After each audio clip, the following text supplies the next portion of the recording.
Sloan, and I'm the Executive Director for the Council for Minnesotans of African Heritage. And today I am excited to learn about so many issues that we are facing in the African heritage community. And when I say African heritage, we're speaking African Americans and also African immigrants. And when I say that I'm excited, I'm not excited that we have the issues. What I'm excited about is that we're going to have the discussion. When you have the discussion and you have dialogue, then you can begin to uh, drive at solutions. So again, thank you for coming. And we are just going to just jump right into the program. And if you give me a minute, I will get that going. Okay, so first up on the agenda is Commissioner Jennifer Ho, and she is from Minnesota Housing, and she's going to speak about the housing instability in Black Minnesota. Mrs. Ho is the 7th Commissioner of Minnesota Housing. She has spent her career working to end homelessness and connect health and housing. Previously, Jennifer led Hearth Connection and was the Deputy Director at the U.S. Interagency Council on Homelessness and served as a Senior Advisor at HUD. Jennifer currently serves on the board of the National Council of State Housing Agencies. So she really knows what she's talking about. So please welcome Commissioner Ho. Well, you can all be the judge of that after I speak. I actually wouldn't mind seeing people's faces to just know who I'm talking to, but it's your show, Linda. Up to you. It's a pleasure to be back with you. I look forward to someday being able to be with you in person. I really miss that. I just want to touch base on a few things with the minutes that you have for me today. One of them is that I just want to reassure folks that haven't met us and don't know the work of Minnesota Housing, that as an agency, we are deeply committed to righting the wrongs of housing discrimination that persisted for over a century in Minnesota, still today, I think, honestly, and have a lot of work focused on how do we do that? How do we do that as state government? One of the things we're probably the proudest of is that you can get a mortgage through Minnesota Housing and our statewide network of lenders. And today, 37% of our first-time home buyers that use our mortgage product come from Black, Indigenous, and communities of color, which is more than twice what the general home mortgage lending industry does. But we aren't being complacent. 37 is a new high for us. We have a stretch goal of 40%, but our main goal is to demonstrate to the rest of the mortgage lending market that this is doable, but you just have to think about why you do what you do. Think about it in new ways, think about your partners, and think about the processes in place to really help prospective homeowners really understand the process.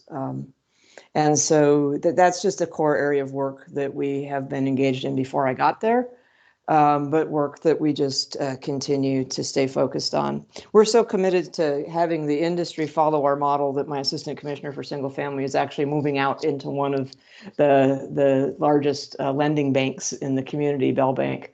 And we're sad to let her go. But I think it really is the way that we say, how do we replicate what we've been able to do as a state agency in the broader commercial lending market? So that's one area of work. The second area of work is really around the way that we finance both the preservation and creation of both single family homes, but probably more so unit by unit, multifamily rental.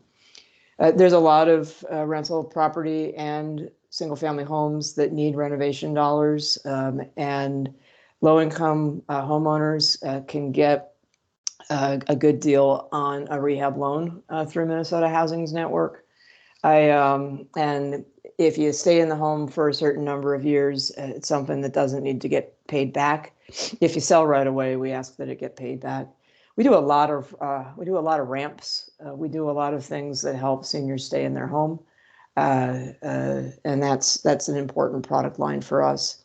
But we're also looking at the preservation of both public housing and just kind of regular market lower rent housing, so that isn't lost in the community. That is a newer area for us, the unsubsidized, unregulated housing in the community, and we're in conversations with the legislature about whether that's a space where we could really step up our game on the preservation of that housing, so it doesn't get converted into something that's priced out for the people who live there today, while bringing rehab dollars in to make it a better place to live.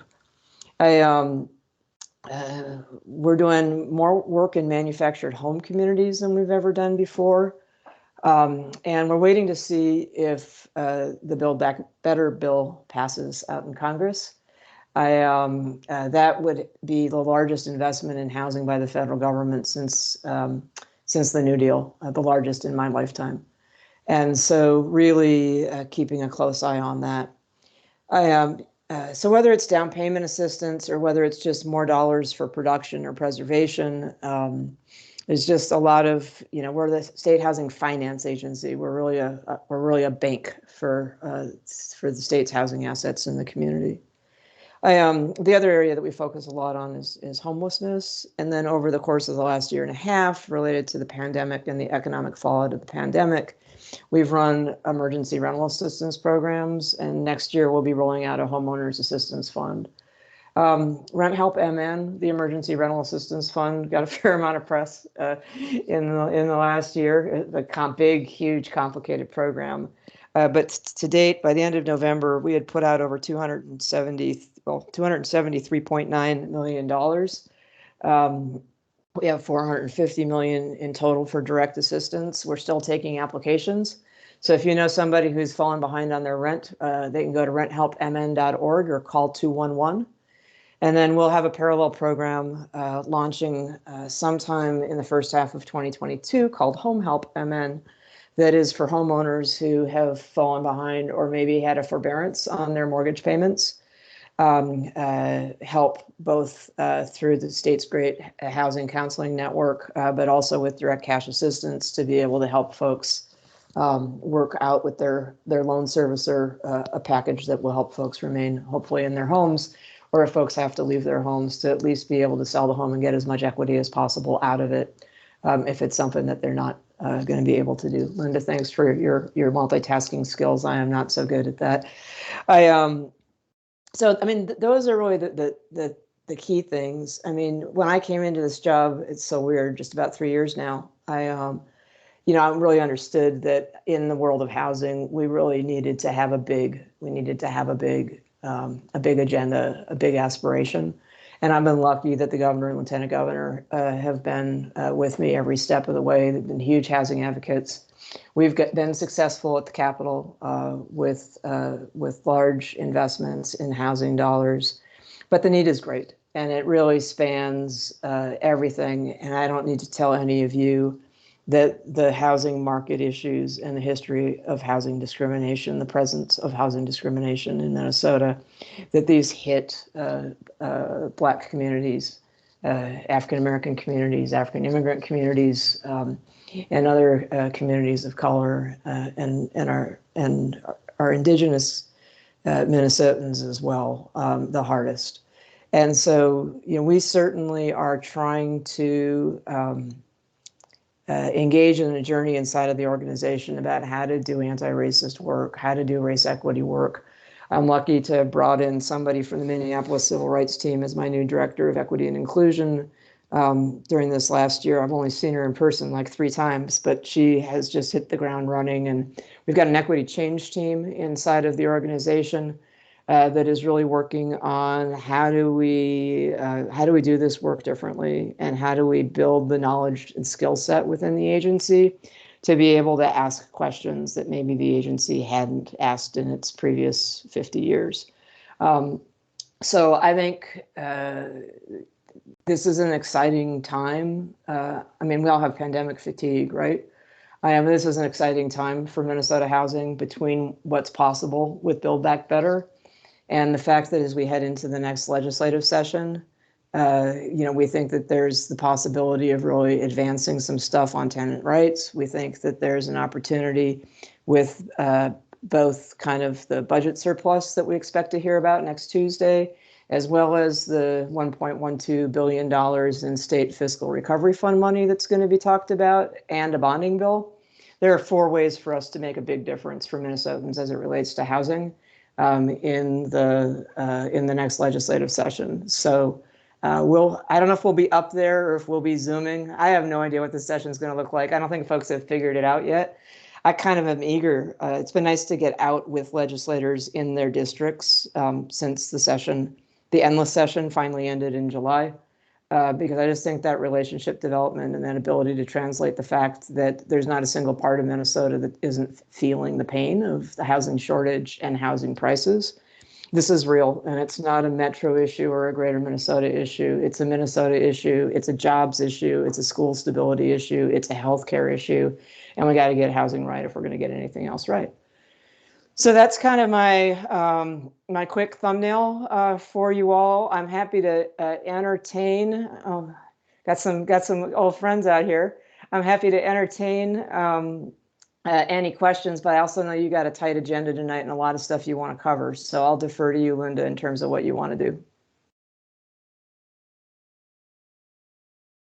Thank you, Commissioner Ho. Appreciate you giving us an update on what's going on in your space and how the state is trying to help the community. So question, is there anything that the community can do to help facilitate what's going on with the state? Where do we need to be to make sure that we are getting the resources for the community? Yeah, I mean, I think really making sure, especially since we've all been holed up for a while, making sure the stories of real need are real to your legislators, that they can personalize it. I come in with charts and graphs, and I come in with really big numbers, but you can make it real at a legislator by legislator issue. Yeah, I think really helping people understand the whole continuum of housing needs, from the needs of people who are aging, who want to, stay where they are, to people who are aging that want to downsize, to young families, to working families, to people who have been in economic crisis during the pandemic. I think there's an important conversation about balanced priorities between rental and home ownership. I think we can't just ignore the rental side of the world that is disproportionately occupied by Black and other households of color. If you take a look, for example, in Minneapolis, there are just a lot of renters of color, and but at the same time, focus on that pathway to home ownership for those who can make it work. I think it's easy sometimes for the advocates and therefore some of the legislators to kind of create this either or mentality. And I think we really need a both and mentality in terms of thinking about how we invest in historically disinvested communities, think about how we create opportunities in communities where people historically weren't given a chance to live, how we think about pathways to home ownership for those for whom it makes sense, but how we have a high quality rental market that's not priced out for people who are just working hard and trying to pay the bills. And so I think really helping them realize like what the housing impacts of the pandemic have been.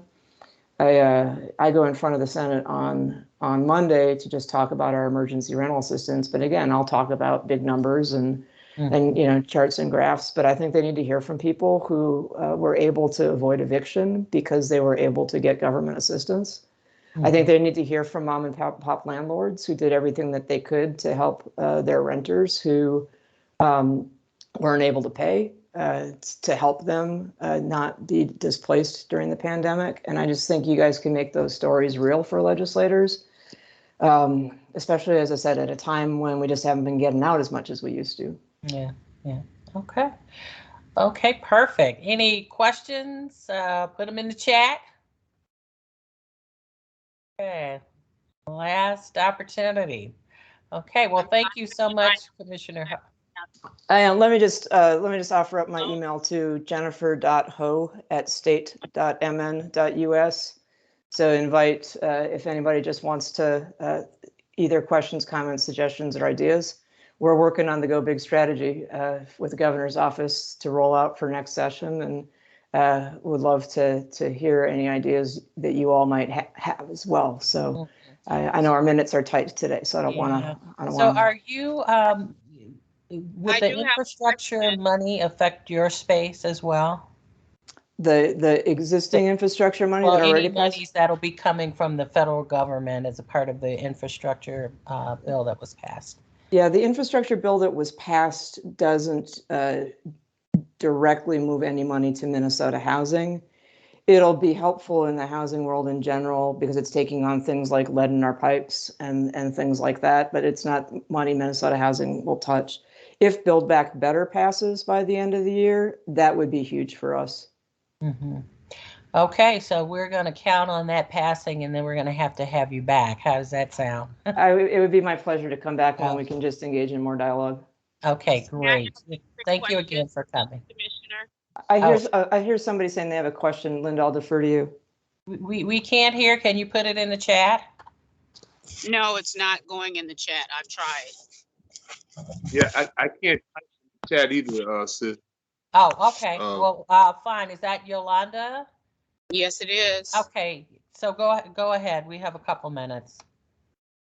Commissioner, I'm Council Yolanda Adams Lee, and I had the question in regards to the amount of inflated rent that's being charged. That's as you've talked about, you touched on it a bit, but is there any efforts that are going forward or anything that we can do in order to talk about some rent control and finding a way to help to defer the amounts of rent that landlords are totally inflating, that are impacting, those that are struggling and those who are also homeless?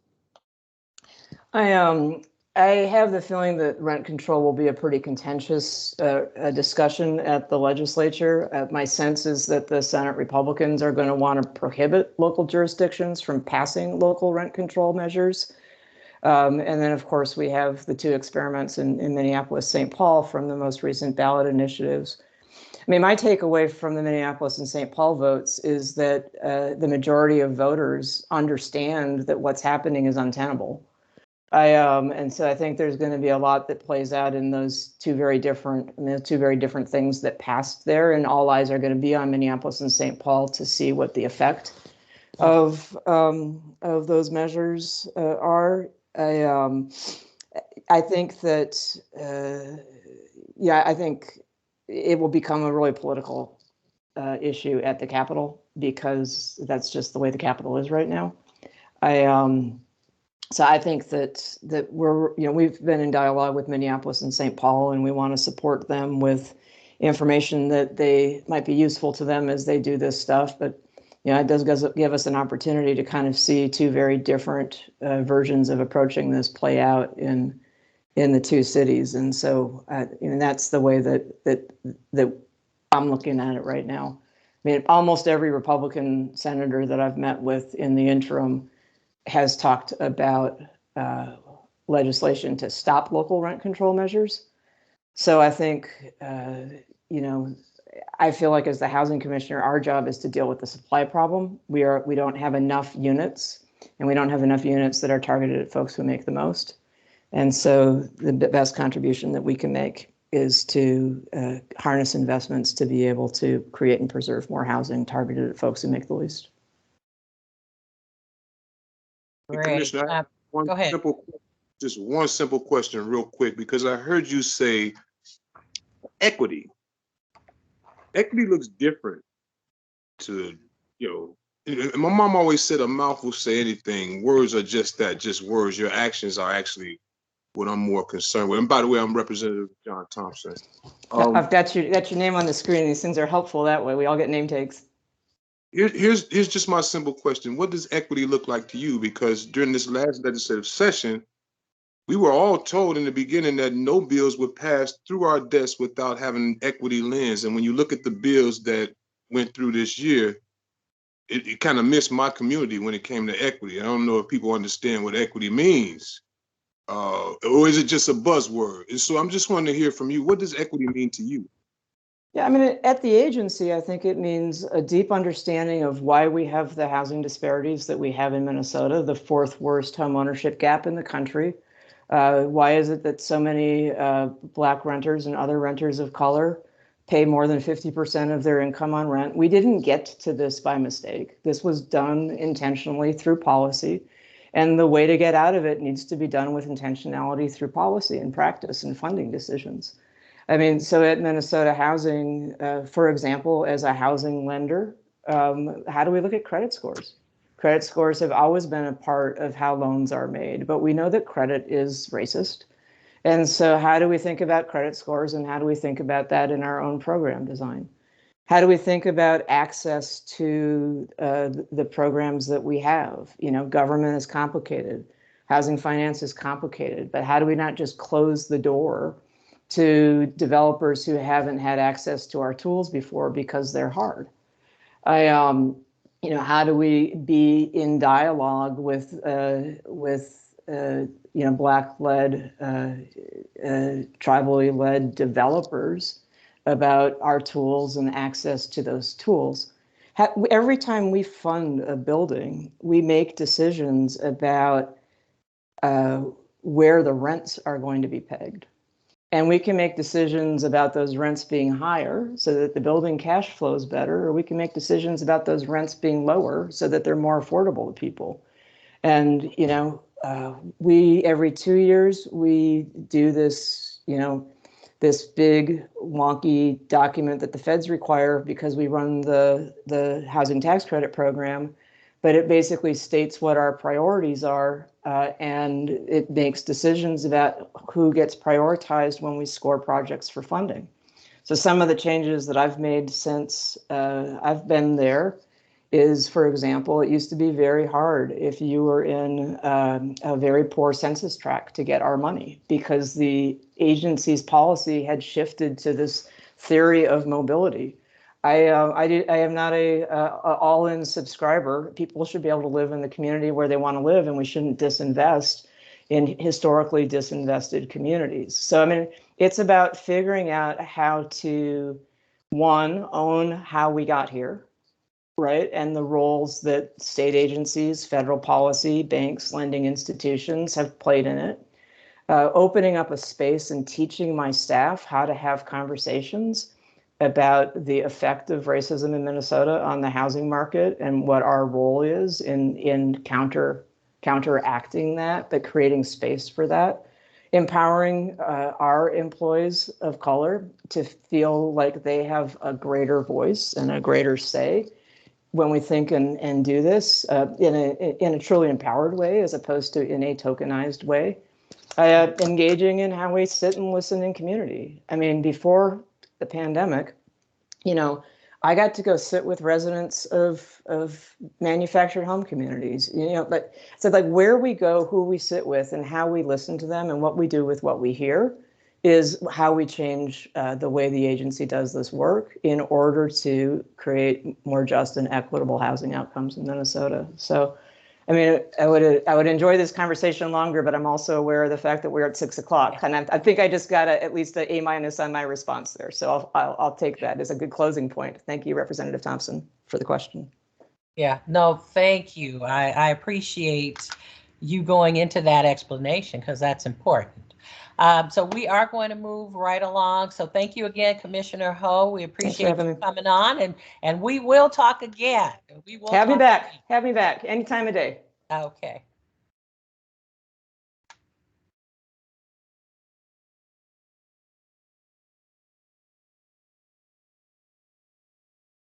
Okay, for our next section, we are going to cover education equity and closing the achievement gap. So I would like to introduce our two presenters for the section, and I apologize for the noise in the background. I've got two small kids. So first, I would like to introduce Dr. Fatima Lawson. She is the principal of Highwood Hills Elementary School. She completed her undergrad and graduate degrees at the University in Nigeria, and then continued to complete another master's and a PhD from the University of Minnesota. She is currently the committee chair for the state's Elementary Principal Association's Legislative Committee, as well as the board chair for the board of Minnesotans African United Organization. Dr. Lawson also served 2 terms on our council.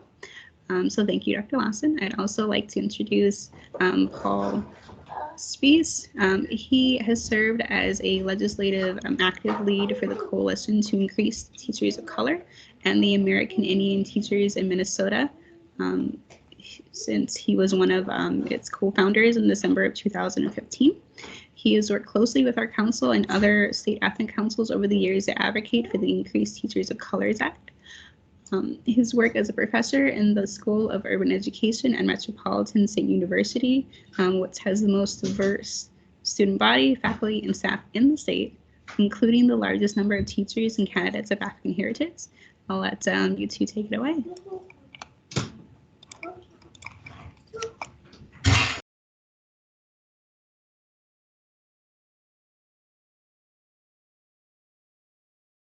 All right, Dr. Lawson, I'll let you start, and then Paul, if you want to follow.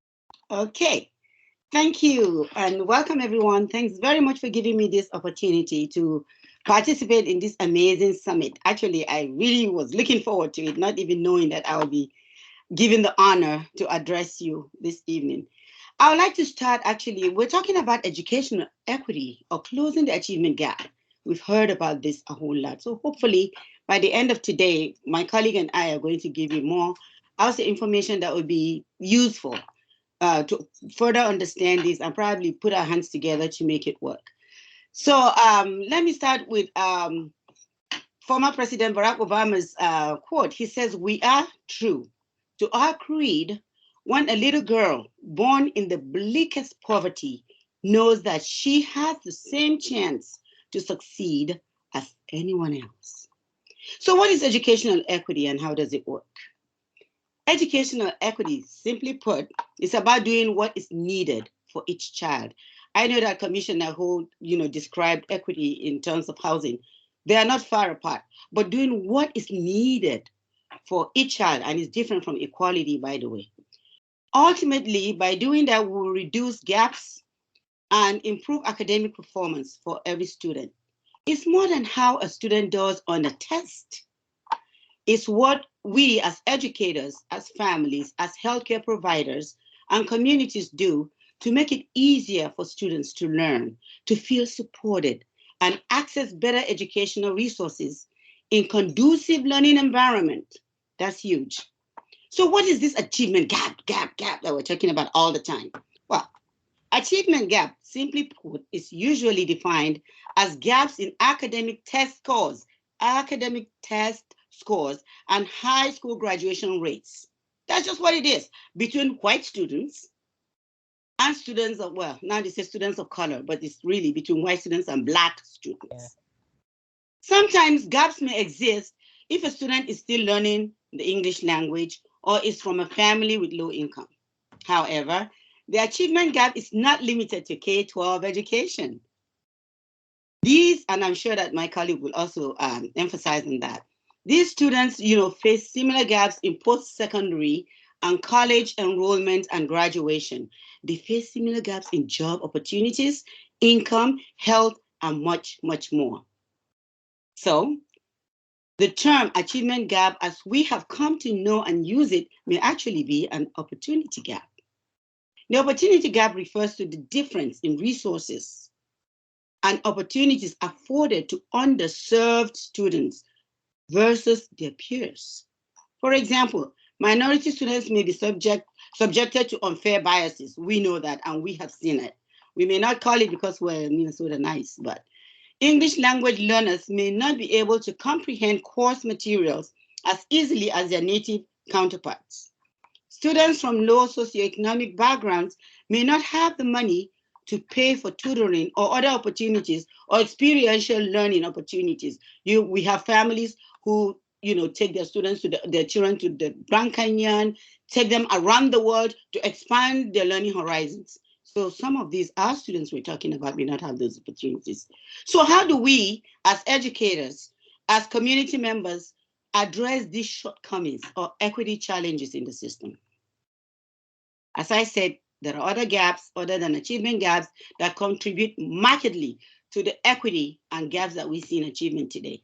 In addition to the opportunity gap that we've talked about, we must also look at the role that gaps like relationship, economic, and race play, perhaps to a much larger extent than achievement gap.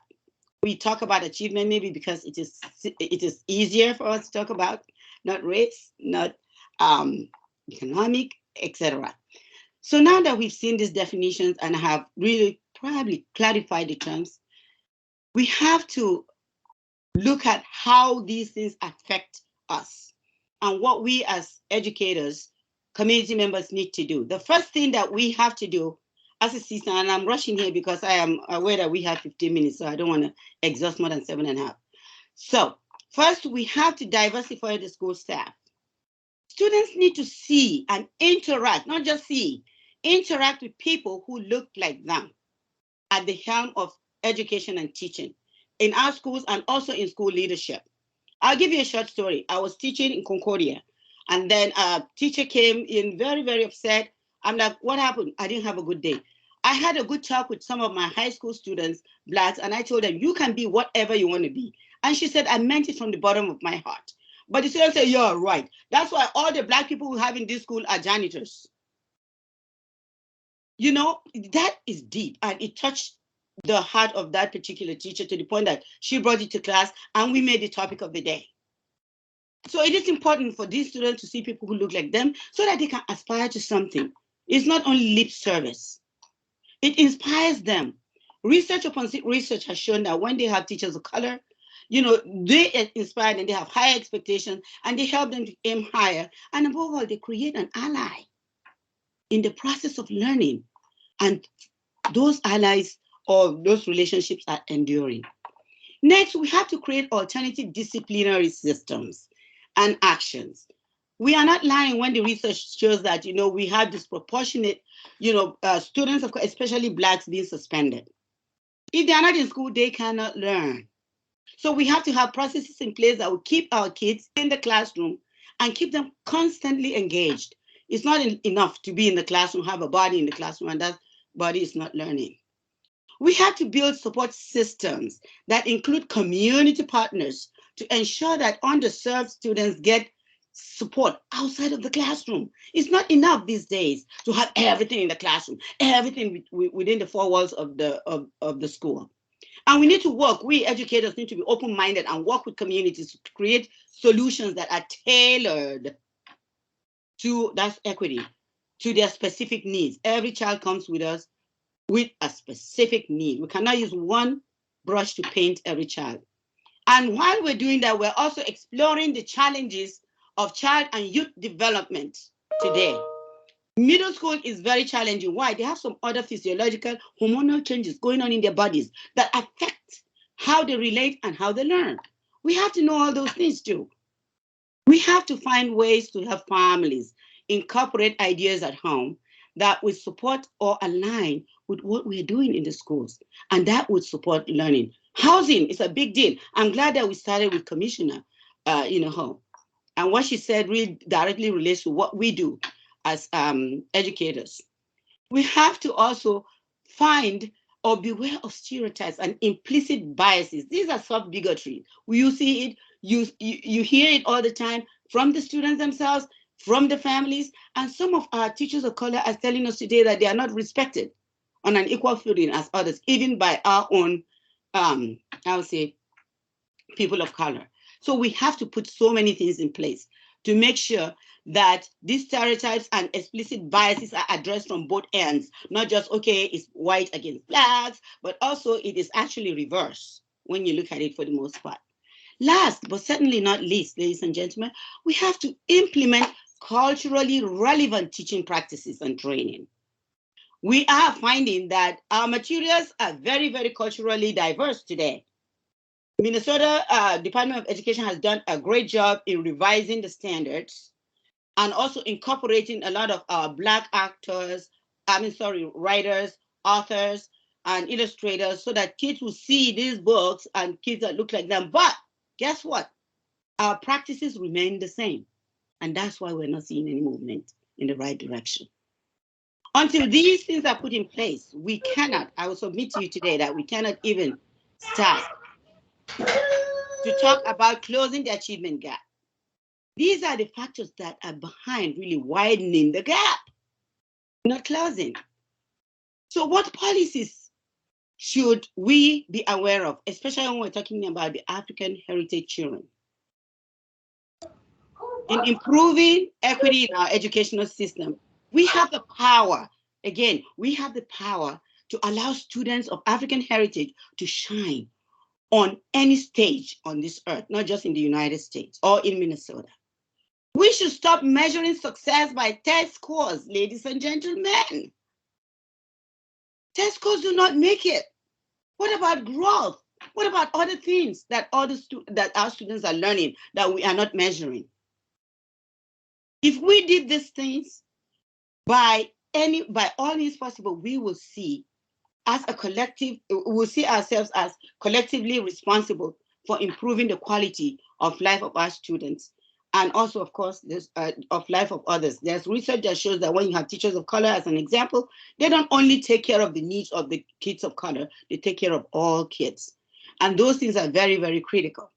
It is very important for us as educators or community members, and I keep on saying community members because we are all educators. Parents are the first teacher of the children before they come to us. And we always want to believe that after parents, we are next in line. We're caring for this. We're all stakeholders in the future of these students. I could go on and give you examples, but I will stop there and end with a quote as I started. And this quote is really carefully picked because it is from our very own U of M president, Eric Keller. He said, the university must be deeply involved in challenging and changing the current trend of inequitable educational opportunities and outcomes. There may be achievement gaps. Again, there may be achievement gaps, but he says, I don't believe there are gaps in the ability to learn. We can all learn at an equal footing. But what are those things that are preventing us from achieving at that level that whoever has set the bar? He says, as this state becomes increasingly more diverse, this is a P12 issue, a higher education issue, and in the end, an issue for the future prosperity and validity of Minnesota. Again, ladies and gentlemen, thank you for giving me this time. I am very, very honored to share with you, and I look forward to your questions or comments. Thank you. Thank you, Dr. Lawson. Let's jump over to Paul, and then we'll do a little round of questions afterwards. That way we can make sure we get a little bit back on time. So Paul, if you want to take it away. Hi, everybody. Thank you so much for the opportunity tonight to talk to you about the Increased Teacher of Color Act and the work of the Coalition to Increase Teachers of Color and American Indian Teachers in Minnesota. It's been an honor to work with Theo Rose and Linda Sloan from the council to advocate for this legislation along with others and making sure that we get a more diverse teaching force that reflects our students in the state. As you can see on this slide, this logo for the coalition talks about a comprehensive approach to change that from the blue bubble includes supporting pathways to teaching for diverse youth, paraprofessionals, and career changers. The yellow bubble, transforming climate curriculum to be anti-racist and inclusive of various racial ethnic groups in colleges and universities and pre-K-12 schools. The green bubble, providing scholarship incentives, student teaching stipends, and loan forgiveness for teaching service. The orange bubble for addressing the problem of racist licensure exams.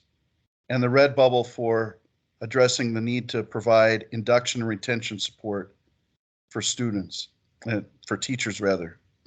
All of these things are needed to increase teachers of color, American Indian teachers in Minnesota.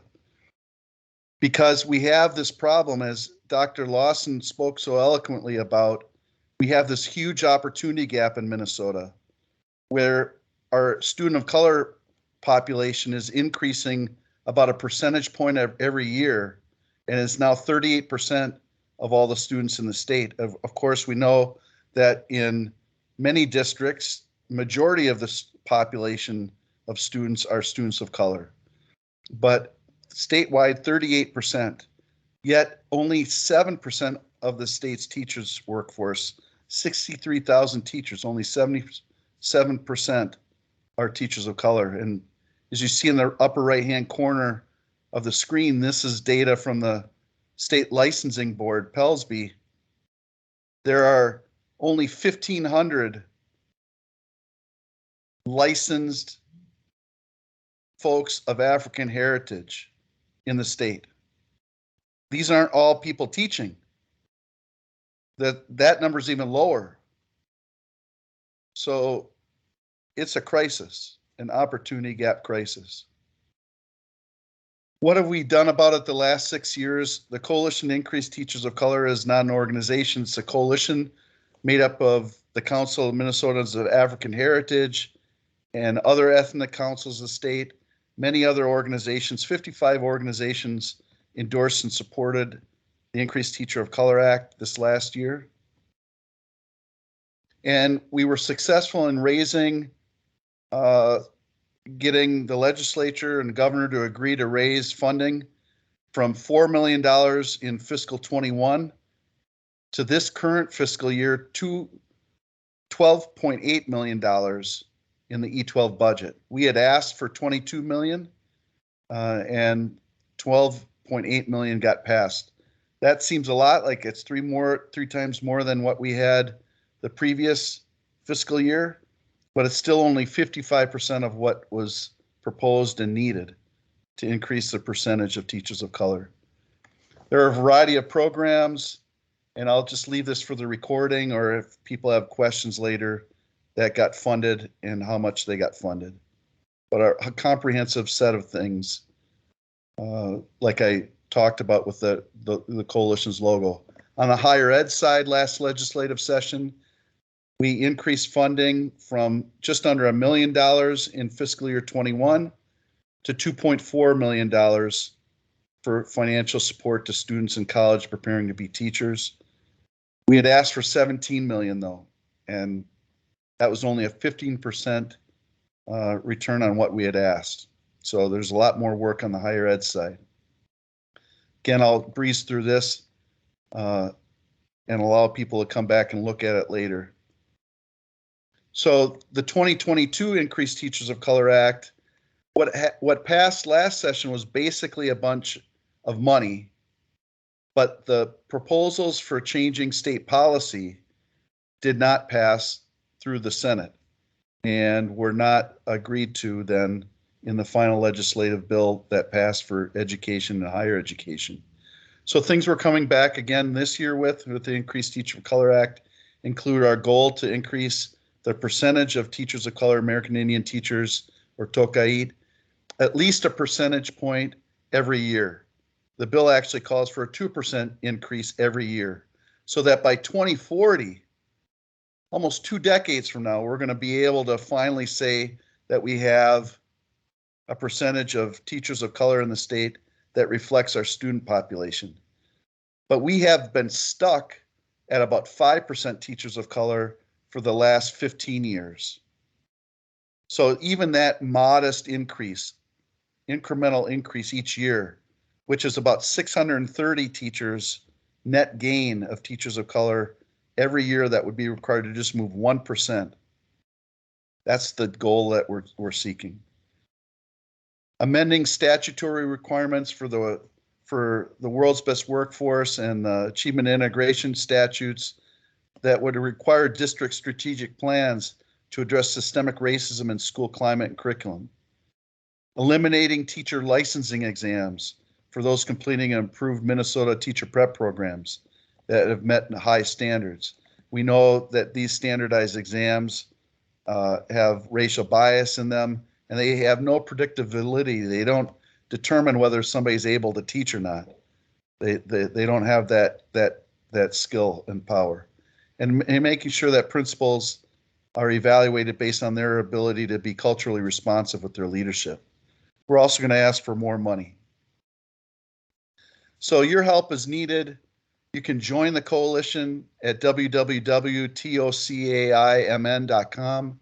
You can talk with your area representatives and senators about the importance of the Increased Teacher of Color Act, especially if you have a relationship or you're represented by somebody in the Senate who is in the majority Republican caucus. We would appreciate your convincing them that they need to support this as well.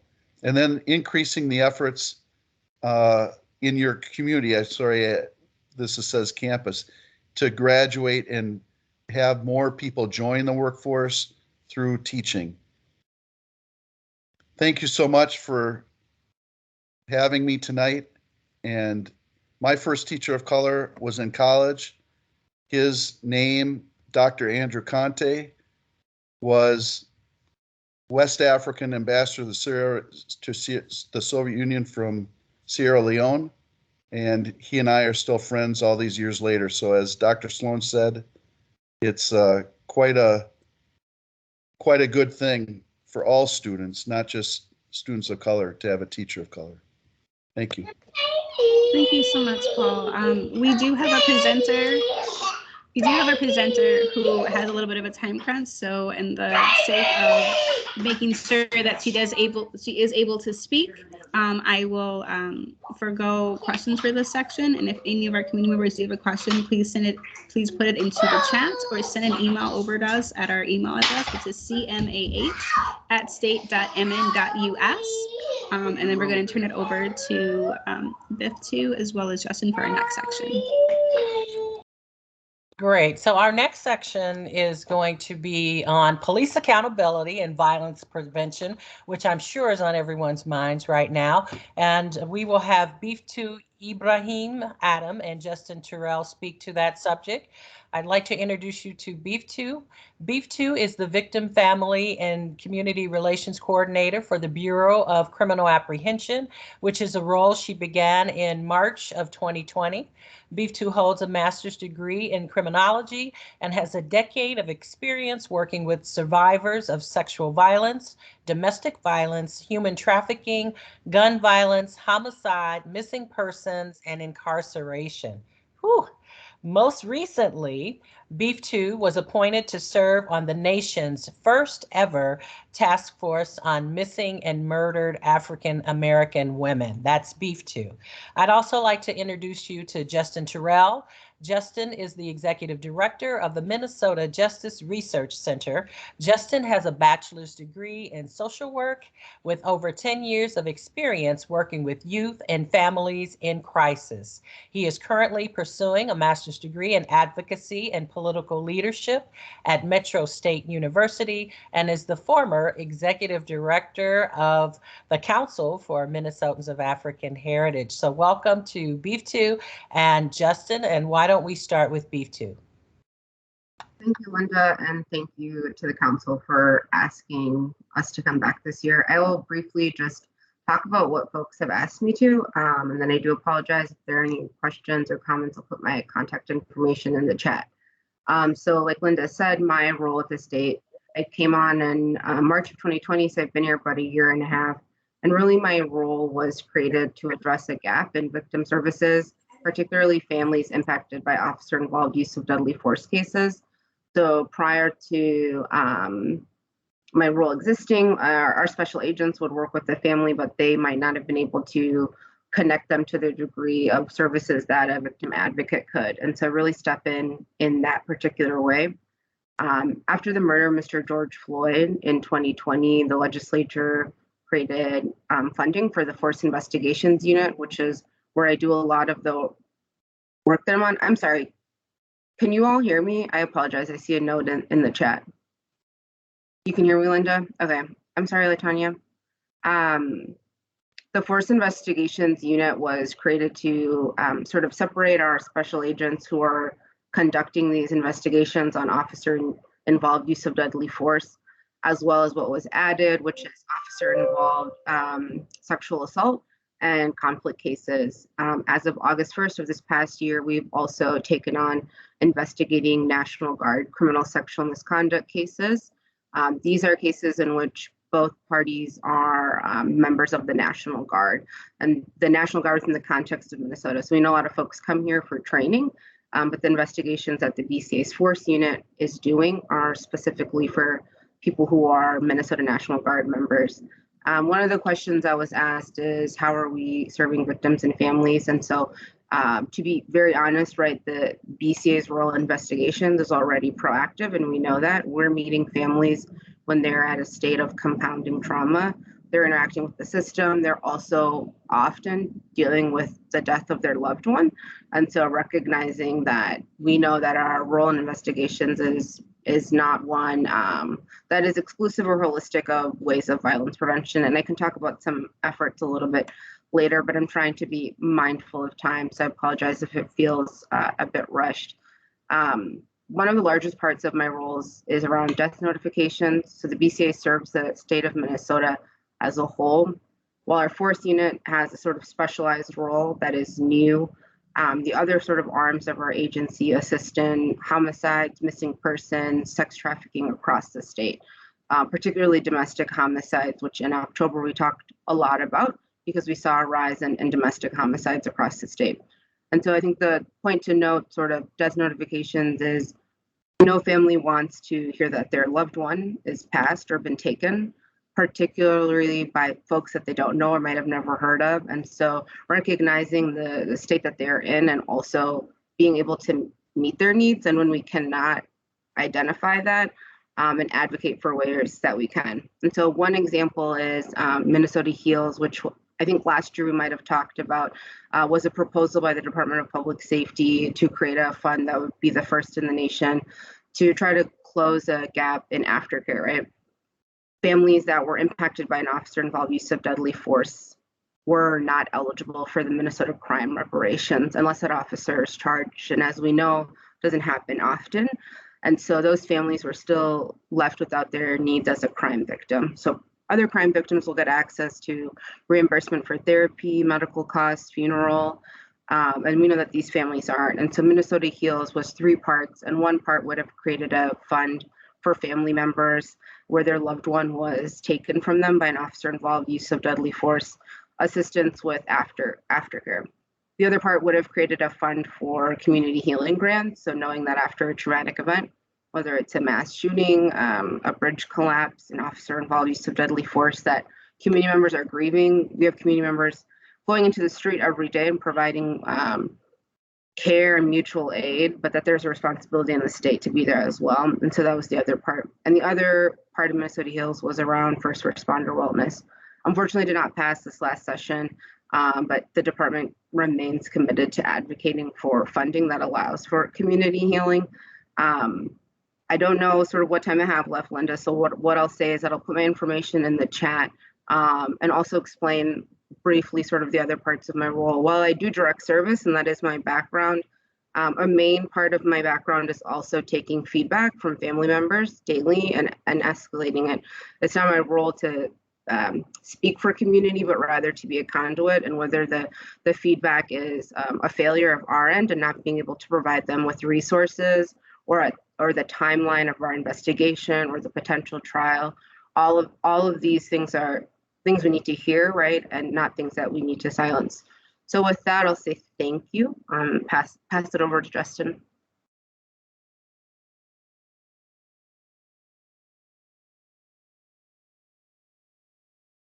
Hey, happy to follow you're doing a great job in your role, and I thought you did a great job in the meeting earlier this week with the post bill. So great work being done over there. Good evening, everyone. My name is Justin Terrell. I'm the executive director of the Minnesota Justice Research Center. You gotta forgive me if it's a little loud where I'm at. I'm actually on the road traveling with family right now. And so I just pulled over at this time to share with you what we're working on at the MNJRC. So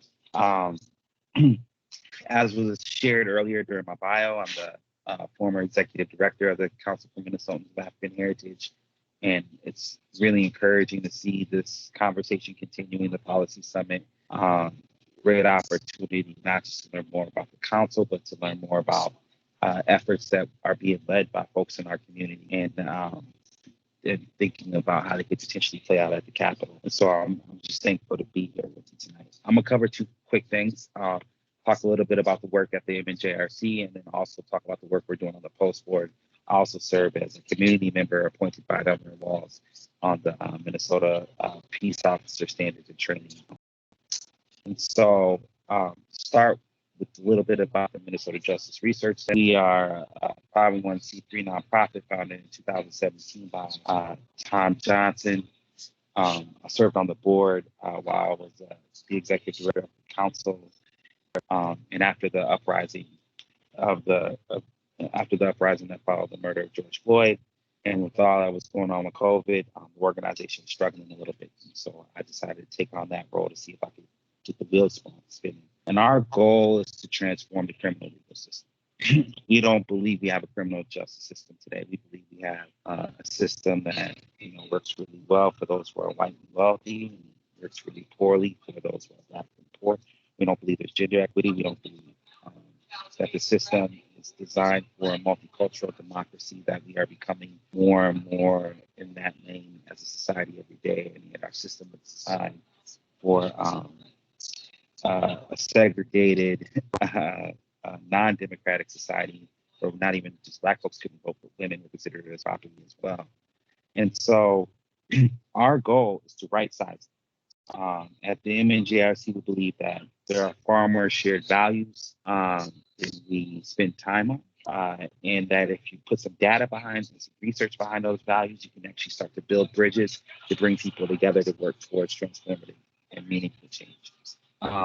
One example of that, some examples of that work are our report we put out last year called Trust in Policing the Role of White Supremacy, where after the January 6th insurrection at the Capitol in DC, we started looking at research around how white supremacist organizations, these terrorist groups, have been trying to infiltrate law enforcement for 30 years, 40 years. We put together a timeline and realized we had enough for a report. And that report was used then to justify House File 293, I believe, where Cedric Frazier, Representative Frazier,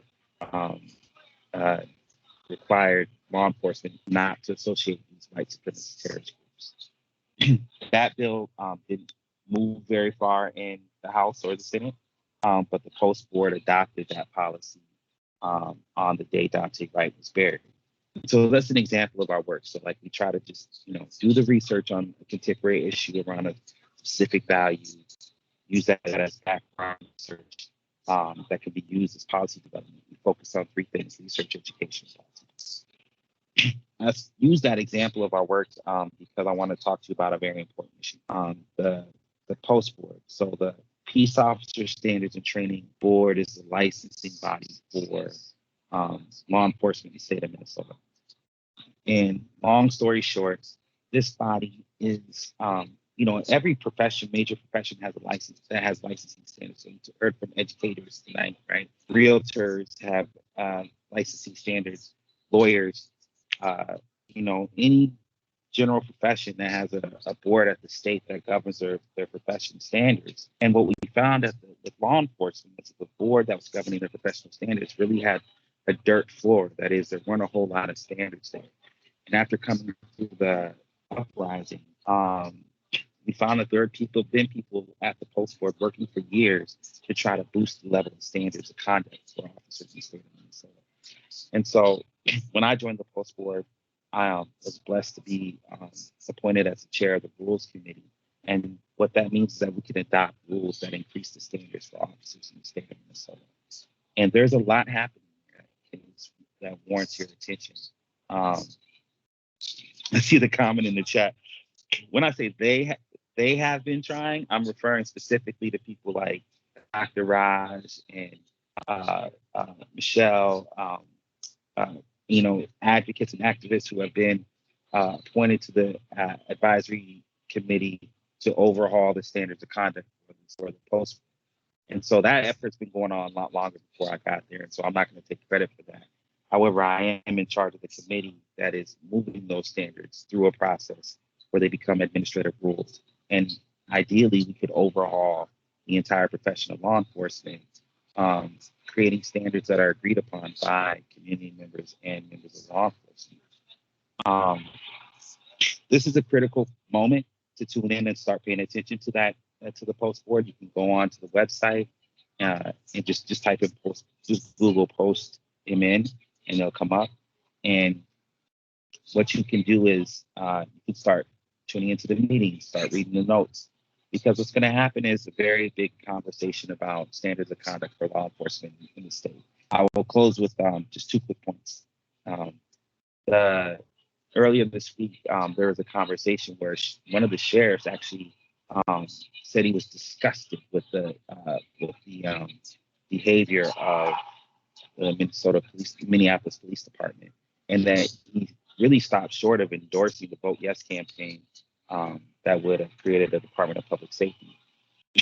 I want to I elevate that not because I want to say like, oh, I agree with him or disagree with him or whatever, but I want to elevate that because if you really set all the politics aside, we are in a moment in our state where we have to reckon with the history of law enforcement. And I think the profession has to do that work themselves. And regardless if it was an overreaction or not, the reality is I'm encouraged to see a sheriff lean in like he did and say that we have to do something different about how law enforcement is operating in the state. Everyone makes mistakes. Everyone deserves accountability. I like to remind people that accountability is a relational concept. You can't hold someone accountable if you're not in a relationship with them. So it's about time law enforcement starts asking themselves, what kind of relationship do they want to have with our community? The last thing I'll close is with this. At the Minnesota Justice Research Center, we focus on 4 types of justice. And that is, do we have fair and just procedures? Do we have fair and just distribution, equitable distribution of resources? If we are using punishments, is it justified and needed and necessary, or should we be focusing on measures of accountability? And then finally, if at any point of the way, through thinking about justice, all practices of justice need to be restored. That is, once you are held accountable, you need to be able to be made right to come back into the community. 99% of folks who get locked up are coming home. So we need to make sure that folks are in right relationship when they do come home. Otherwise, it's dangerous for all of us. Why do I want to close with that? I want to close with that as just a reminder that we spend too much time thinking about punishment in this society, punishment and violence. We have to expand our understanding of justice. And I love this quote by, I want to say it was Brian Stevenson, no, it was Resma Mencken who calls this out, is that justice is actually how we love each other in public. Justice is how we love each other in public. And that justice needs to be fair, it needs to be equitable, it needs to be able to hold people accountable. And at the end of the day, it has to be restored. And so I want to encourage you all to start thinking about justice from that perspective when we're dealing with police, when we're dealing with each other, when we're dealing with housing, when we're dealing with all the issues that are being discussed tonight. And I just want to say thank you so much for your time. And Linda, you're doing an amazing job. Shakira, it's great to hear Saba in the background. And Sean, love to see you, brother. Happy belated birthday. And I'll stop with the shout outs, but it's so good to be on. Appreciate y'all. Ditto, Justin. And we're going to have you back and have a whole separate panel on police accountability. That's going to be key. So Justin, if you can put your information in the chat before you leave, that'd be great. He is on the road, so we're just happy he stopped by. Okay, well, we're gonna switch gears completely and talk about COVID vaccination and community engagement. So I would like to introduce you to Reverend Alfred Babington Johnson, who is the president and CEO of the Stair Step Foundation, which was created 30 years ago. He created the foundation to address the challenges and breakdown of the African American community. He is also the founder of His Works United, which is a powerful ecumenical collaboration of African American churches bringing light and hope to the community. Reverend Babington has been highly engaged in the COVID fight and has helped thousands to get vaccinated. Reverend Babington Johnson has a Bachelor of Arts from Howard University, Bethel Seminary. Welcome, Reverend Alfred Babington Johnson. Well, thank you very much, dear friend and colleague Linda. I appreciate you so much. You've been a partner with us in respect to the Stair Step Foundation, the efforts we've undertaken for multiple years, and we appreciate that. And God bless you on the work you're doing with the council. I'm appreciative of being asked to be engaged in this discussion, and I see it's called a policy summit, you know, and one of the things that occurs to me around the issue of policy is, what is policy? And my sense is that it is a course or a principle of action is a policy. So in some ways, perhaps a guiding principle. And in that regard, the Stair Step Initiative is about what I think is the most important policy of any of our times. And it is about the issue of how we relate to one another, or to frame it differently, community. We believe that community, ideally, is the way we relate to one another when we believe we belong together. And so as human beings interact with one another in the particular time in which we find ourselves, it seems that we are driven toward more and more siloed thinking and siloed acting. You know, it's about me, myself, and I, and unfortunately, I think that ends up producing bad outcomes for everybody. So the Stair Step Initiative is really about promoting it. We're not an agency. We're really about the promotion of an idea, and that idea is community.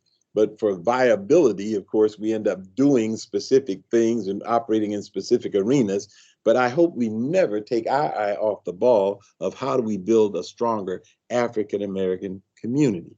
So in this season in which we find ourselves, obviously there are two seminal events that have framed our time. One, of course, being the murder of George Floyd, which happened in the middle of a pandemic. Something that those of us who are my age or younger, that gives us a pretty broad range, I might add, have never seen before. You know, we've not been here before.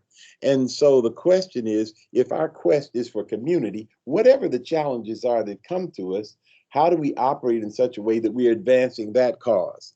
And so with the pandemic, we actually began a series of conversations, and I have to cite some of those who really supported us in this: Attorney General Ellison, Senator Bobby Joe Champion, and then previously Senator Jeff Hayden, were all supportive as we engaged the governor and the state around the issue of how we relate to the pandemic. There were a couple of things that came as key observations and agreements looking at this situation. One was the communities that were described as fragile before the virus hit were even now more vulnerable to bad outcomes. Another was African Americans were impacted by the virus beyond our occurrence in the population. Additionally, we said that the African American community needed to be involved in the design and the implementation of any response to the COVID virus. Additionally, we felt it important to take a posture and to operate in such ways that the African American community should participate in the economic opportunities that dealing with the pandemic might produce.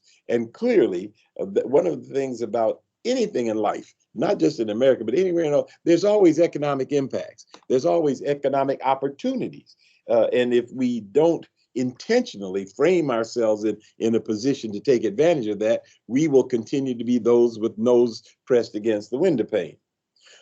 So we taught that the state of Minnesota ought to foster a robust partnership with the African American community institution with the historical credibility and the broadest presence. That's the African American church. You know, you can think about the church in a couple of different ways. You certainly, and it would be most appropriate to think of it in terms of our spiritual process and journey. But for African Americans, it has the historical truth that when we had nothing else, when we weren't allowed anything else, the church was there for us. It was who we were despite everything else. From the church came our educational institutions. Morehouse was born in the basement of a church. From the church came even our financial institutions. Burial societies ended up being the basis from which come the North Carolina Mutual Life Insurance Company. So the point is that because it's all we had, everything was bound up there. It continues, even though there is not the same kind of potency and relevance in most people's minds about the church as there has been historically, it continues to, though, have that historical credibility on which to draw. And the church is ubiquitous. Everywhere you look, there's one, whether it's a storefront or whether it's a cathedral, we've got churches everywhere. So, and the church leadership opportunity is unique because pastors and those who operate in the church don't necessarily have to go downtown to get paid. It is the community itself that pays. So the opportunity of independent leadership in the church context is great. So with that, then, our intention, StairStep's not a church. We are a 501c3 idea about community, but we have come to agree that if we could galvanize and create a collaboration of African American churches, we could create a social infrastructure that could help our community move forward on all kinds of levels. So the pandemic then provided an opportunity to test that out. And so with it, we put forward that, yes, we can, through the church network, in a time when people are very skeptical about the information that's coming out in respect to the virus, very skeptical about the historic relationship between the government and health and the medical society and health for our people. The church represents a place where trusted voices can take on things and perhaps use trusted spaces to bring good outcomes. So with that, and I'll try to speed forward that I don't take advantage of time unduly, but from that, we did several things in a couple of phases. The first quarter of the pandemic in 2021, we did mostly informational issues, but also did testing in various facilities. In 37 or 34 different events, we tested thousands of folks in our community around the COVID virus. From February to May, we began to shift the focus from testing to actually now providing vaccinations. And we worked with MDH and provided over 5,000 vaccinations and 34 different events in our community, mostly in churches where people could come. We're continuing in that process and have even most recently purchased a mobile vaccination unit, a mobile medical unit, which we can take to places where people have a hard time getting to and provide the services to them.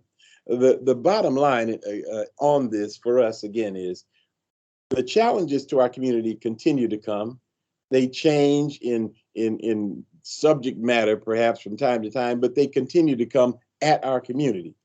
Our response, we suggest, our policy ought to be, how do we take on whatever the new challenge is in a way that builds capacity and empowerment in our community going forward?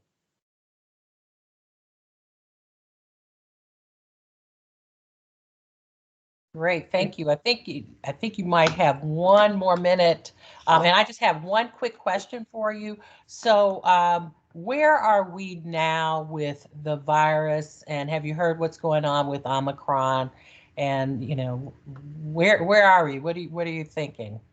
Well, we are in a vulnerable place because we do need, you know, it's interesting, some of the resistance to vaccination has come, from my point, from a political space that isn't operating in the best interests of our people, you know, and the vulnerability to this virus that's been demonstrated to our community seems to me to indicate that those who have any resonance, any following, any influence in the community ought to continue to encourage folk in our community to get vaccinated, whatever the new strain might be.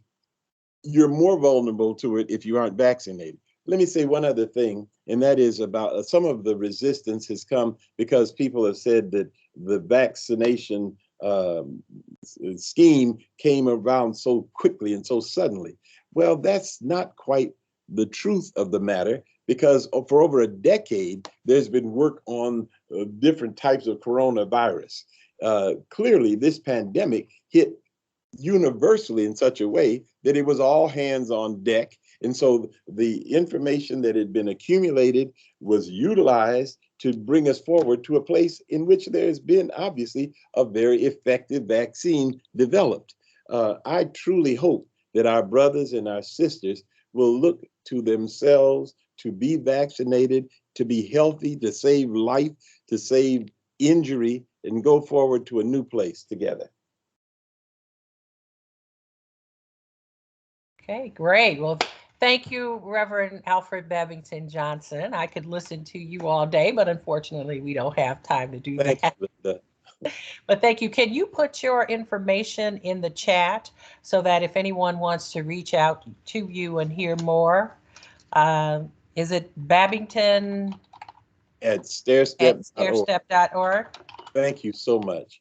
Okay, and thank you for coming. All right. All right.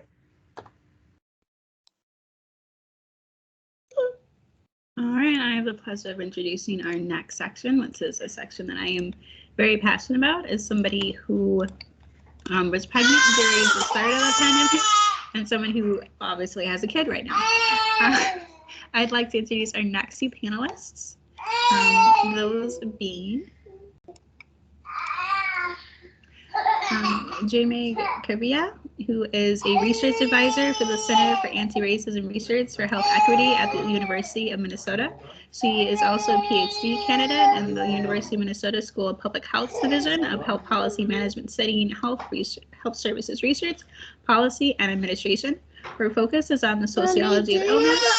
Her research uses a combination of sociology and demographic and health services to research methods to analyze the impact of structural racism on maternal and child health inequities.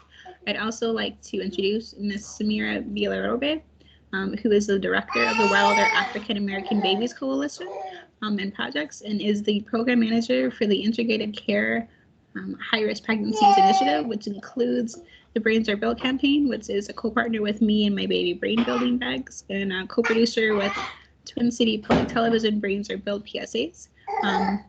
And which was awarded the 2017 Upper Midwest Emmy Award. Thank you both very much for coming out to present to us today on Black maternal health. We will start with JMAC and then we'll go over to Samira. All right. Thank you for that. I am pretty new to Teams, so I'm going to attempt to share my screen. I would love some feedback if that does not work as planned. Can everyone see my screen at the moment? No. Okay. Yeah, we can see you. We can't see your screen though. Okay. What about now? Yep, now we can see it. All right. Thank you, Shakira. As stated, I am the research advisor at the newly founded Center for Anti-Racism Research for Health Equity. That was founded by Dr. Rachel Hardiman in 2020. Today, I'm going to give a brief overview about Black reproductive health, specifically maternal mortality and maternal mortality as well as infant mortality, and kind of looking at the root causes of these inequities. So general overview of the problem in the US, Specifically, we know it is very dangerous to be a pregnant person. When we look at how pregnant people fare in other similar countries, so Ireland, Norway, England, Sweden, etc., the rate of death per 100,000 is considerably low. And in the US, pregnant women are twice to 3 times more likely to suffer pregnancy-related mortality or morbidity when compared to women in other countries. Specifically, when we look at race breakdown, we know that when we look at white and Black women are substantially more likely to experience pregnancy-related mortality or morbidity in our country, and that there are some regional differences with women in southern states being at a much higher risk of death compared to women in other parts of the country. And this is death due mostly to postpartum hemorrhage, preeclampsia, preterm birth, etc. When we look historically at this data, we see that surprisingly, this is an issue that has only gotten worse over time and in this time span that we've been collecting data on these things. So in the far right, when we look at maternal death, we see looking from like the late 80s to 2013, and this is consistent with what the picture looks like in 2021, that Black moms are at a much higher risk, with some studies showing 3 to 4 times more likely of experiencing a pregnancy-related mortality compared to their white counterparts in this country. And very disappointingly, when we look at infant mortality rates, we also see that Black babies, and also not included here, but also Native women and Native babies face similar risks. But we know that Black babies are twice as likely to experience mortality within their first year of life compared to their white counterparts. And infant mortality is often considered the measure of a country's progress. So how good are you at keeping your newest members alive? And when we look at this, we know that at least for Black infants, the US does a very terrible job protecting the health and well-being of Black babies. Research also shows that in 1850, enslaved Black infants died at a rate of 1.6 times that of their white counterparts. And in 2016, the CDC saw that Black infants died at a rate of 2.3 times higher than their non-white counterparts. So despite hundreds of years of medical technology and social advancement, it's still more dangerous to be a Black baby now than it was at the end of slavery. As our last presenter talked about the impact of COVID-19 and this pandemic on communities of African descent, and we also see similar trends when we think about Black maternal health and COVID-19, with even worsening disparities in terms of maternal health and infant mortality during the pandemic. So that's a very unpleasant and very dismal picture. But when we think about what the root cause of these issues are, I think a lot of our presenters have already talked about this, and this is a group that doesn't need a lot of reminders, but this is a conversation not about race or a deficit in people of African descent. This is a conversation, and the realities that we see are due directly to racism and its various impacts within our national history, but also contemporarily. What we know about race is that there is no biological concept of race. There is no genetic notion of race, but race is a lived experience. Racism is the result of living in a racialized society, specifically living in the US that is so explicitly anti-Black and explicitly white supremacist. When we think about these white supremacist ideas, we see historically that much of American society and much of the world is really founded on this idea of Black racial difference and Black racial inferiority. So this is a diagram from a 19th century medical textbook. So the science of the time in medicine is really undergirded by this belief that Black people are evolutionarily less evolved than their white counterparts. And during the 19th century, there's a lot of pseudoscience dedicated to proving that Black people had different skull shapes, which meant they were less intelligent than white people, or that they were not the same species as white people. And we know that all of this was not true science, and really a lot of wordsmithing and a lot of data manipulation to justify the institution of slavery and the exploitation of the African continent. specifically when we think about the US and how these anti-Black ideas have really been used to shape much of our national history. We had things like phrenology and head shape being used to justify slavery, which is a considerable amount of US history when we look at this timeline. But we also see these ideas of Black racial inferiority really undergirding things that we saw during Jim Crow segregation, during felony disenfranchisement, where you had this rhetoric of Black people being predisposed to criminality, right? This idea that Black people are just more criminal than white people, and that's why we need more jails. That's why we need mass incarceration. And the threat of Blackness also was really used, and Black physical difference was used in this era of white terrorism by the KKK. And this entire system of anti-Blackness has continued and has been allowed to continue through the practice of structural racism. So it's taking these ideas of Black inferiority and white supremacy and really baking them into our policy. So we had someone talk about the housing disparities that we see that are greatly influenced by this idea that Black and white people shouldn't live next to each other because they're somehow different and have different values and different objectives. We also see this in education, which is often undergirded, not explicitly and sometimes implicitly, by the idea that Black children and Black people are not able to learn to the same capacity as their white counterparts. We see this in our criminal legal system, as was previously talked about, with the explicit targeting of Black communities and Black people. But we also very much see it within our healthcare system, and I think that's something we don't talk about often. It is what our goal at the center is to really name structural racism within the practice of medicine and within the practice of healthcare. With specific regard to Black maternal mortality, these ideas of Black people being subhuman or different from their white counterparts, we really see it showing up in obstetrics from its very foundation. So when we think about obstetrics and gynecology, we often think about this physician, J. Marion Sims, who's considered the father of modern gynecology, right? He came up with a lot of procedures to treat obstetric fistula, which is a condition that occurs after birth when there's a prolonged labor and there's some necrosis of tissue, and this often leads to incontinence and reduced quality of life. And during his time, it was like the biggest obstetric issue facing women and people. So in order to fix this procedure, which the solution is a suturing technique, so like how do you close up this hole that forms and causes incontinence? Honestly, motivated by this idea that Black people are not human and Black people don't, especially Black women, don't feel the same level of pain as their white counterparts. Sims worked in the South, and I believe he was in Mississippi. And his job, he was a slave doctor. And what he said was, hey, I'm really interested in fixing this problem for white women. So if you guys have any enslaved Black women who are experiencing this problem, I have this technique that I think might work, but it's gonna take a really long time to fix it and requires lots of surgery. It requires me messing up a lot of times, me sticking around in somebody's body with a needle. So how about I borrow these women who have these fistulas from you and I'll just operate on them.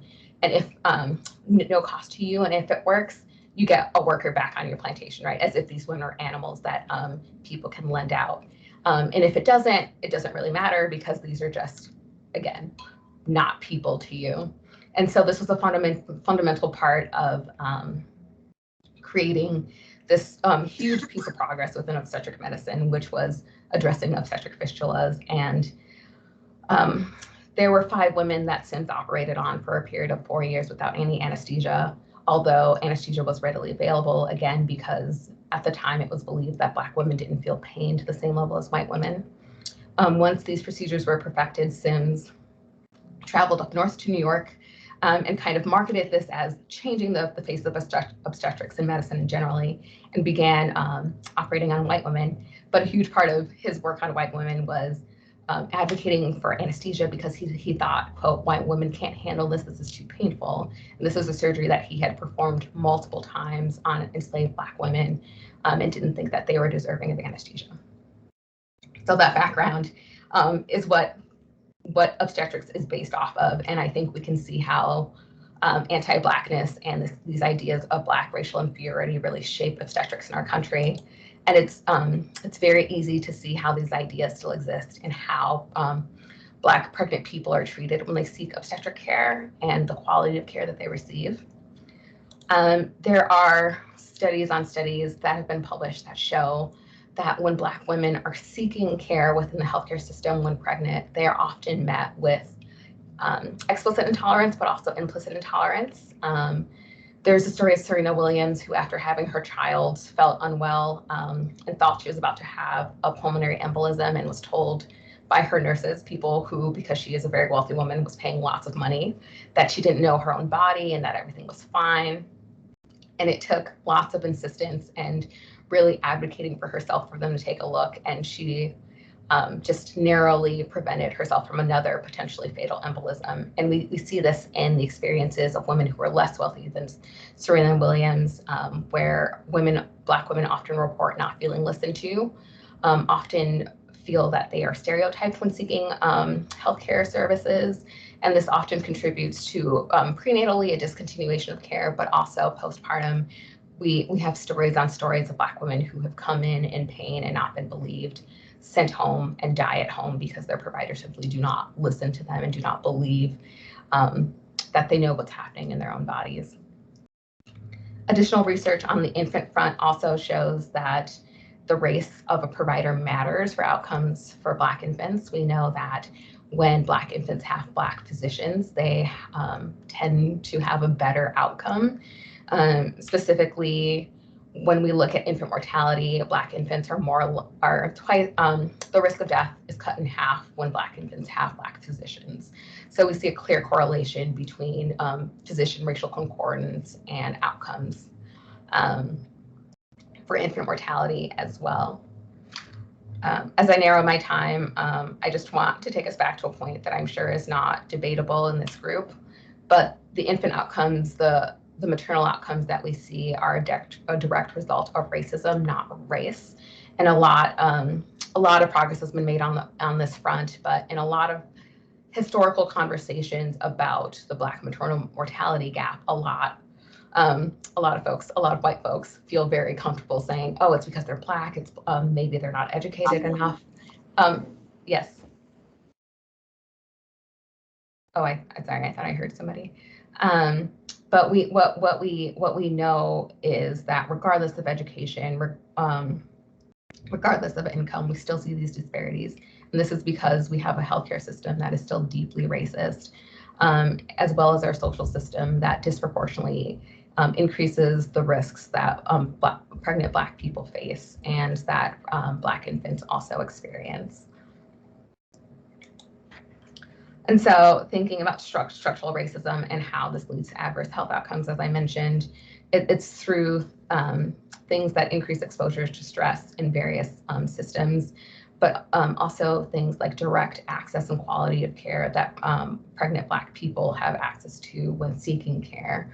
And I think I have demonstrated pretty strongly that both social systems that increase stress, but also within the healthcare system, we have practices and policies in place that increase the risk of adverse health outcomes for Black people. So where do we go from here? How do we uproot racism and structural inequity from our systems? First is by individual practice and self-practice. So how do we engage in anti-racism within ourselves and within our work? I don't think that needs to really be stressed in this group about people who are really committed to equity and this idea of centering at the margins. Like the voices that we need to hear are those of Black people and those of people of African descent first and foremost, and how do we center those voices? The work that we do at the center also is this idea of anti-racist research. So how do we change the existing research methodologies that are really undergirded by white supremacy and focus and see Black people only as flawed and deficit? How do we change these narratives and how do we change these methodologies? JMac? Yeah.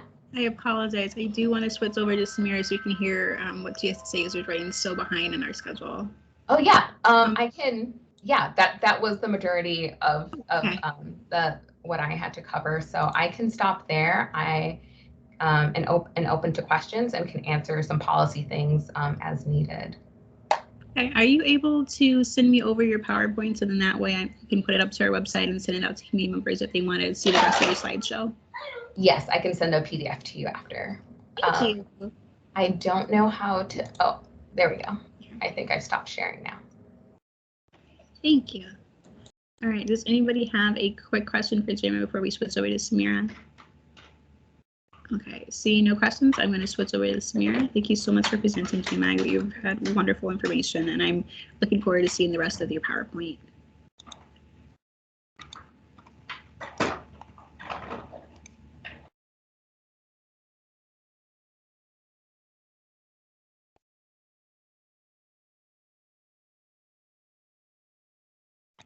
Oh, you are muted right now, Samira. No, I always do that. There you go. Thank you, Rabia. You did an excellent job. You guys really didn't need me on this evening. So I just want to say what African American Babies Coalition and Projects is and does. We are the on-the-ground training education on the maternal birthing crisis that we're all in right now. I need to really make it clear that I'm part of an impact team for the Integrated Care High-Risk Pregnancy Initiative. And so we are in 4 different sites: North Point Medical Center, Open Cities Clinic, Minnesota Community Cares, and I am housed at Wilder. The African American Babies Coalition started in 2005.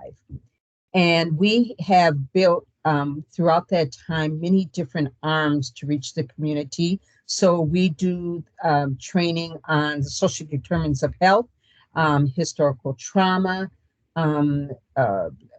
institutional racism. We really work at educating the community to be able to articulate and talk about what the issues are. We make sure that we do the training that where we talk to everybody in a way with messages that they can take and share in the community from beginning to end. We do the early childhood parenting. We actually do a lot of different things. Because African American Babies Coalition and Projects is a part of Wilder, we work very much on the holistic reaching the families from housing to mental health. So I just want to, I'm going to let you know our website. I'll put my email in. I would like you to join us in really pushing policies where we need it. Right now, where we need it is that our mothers and our young people are in the crisis of stress.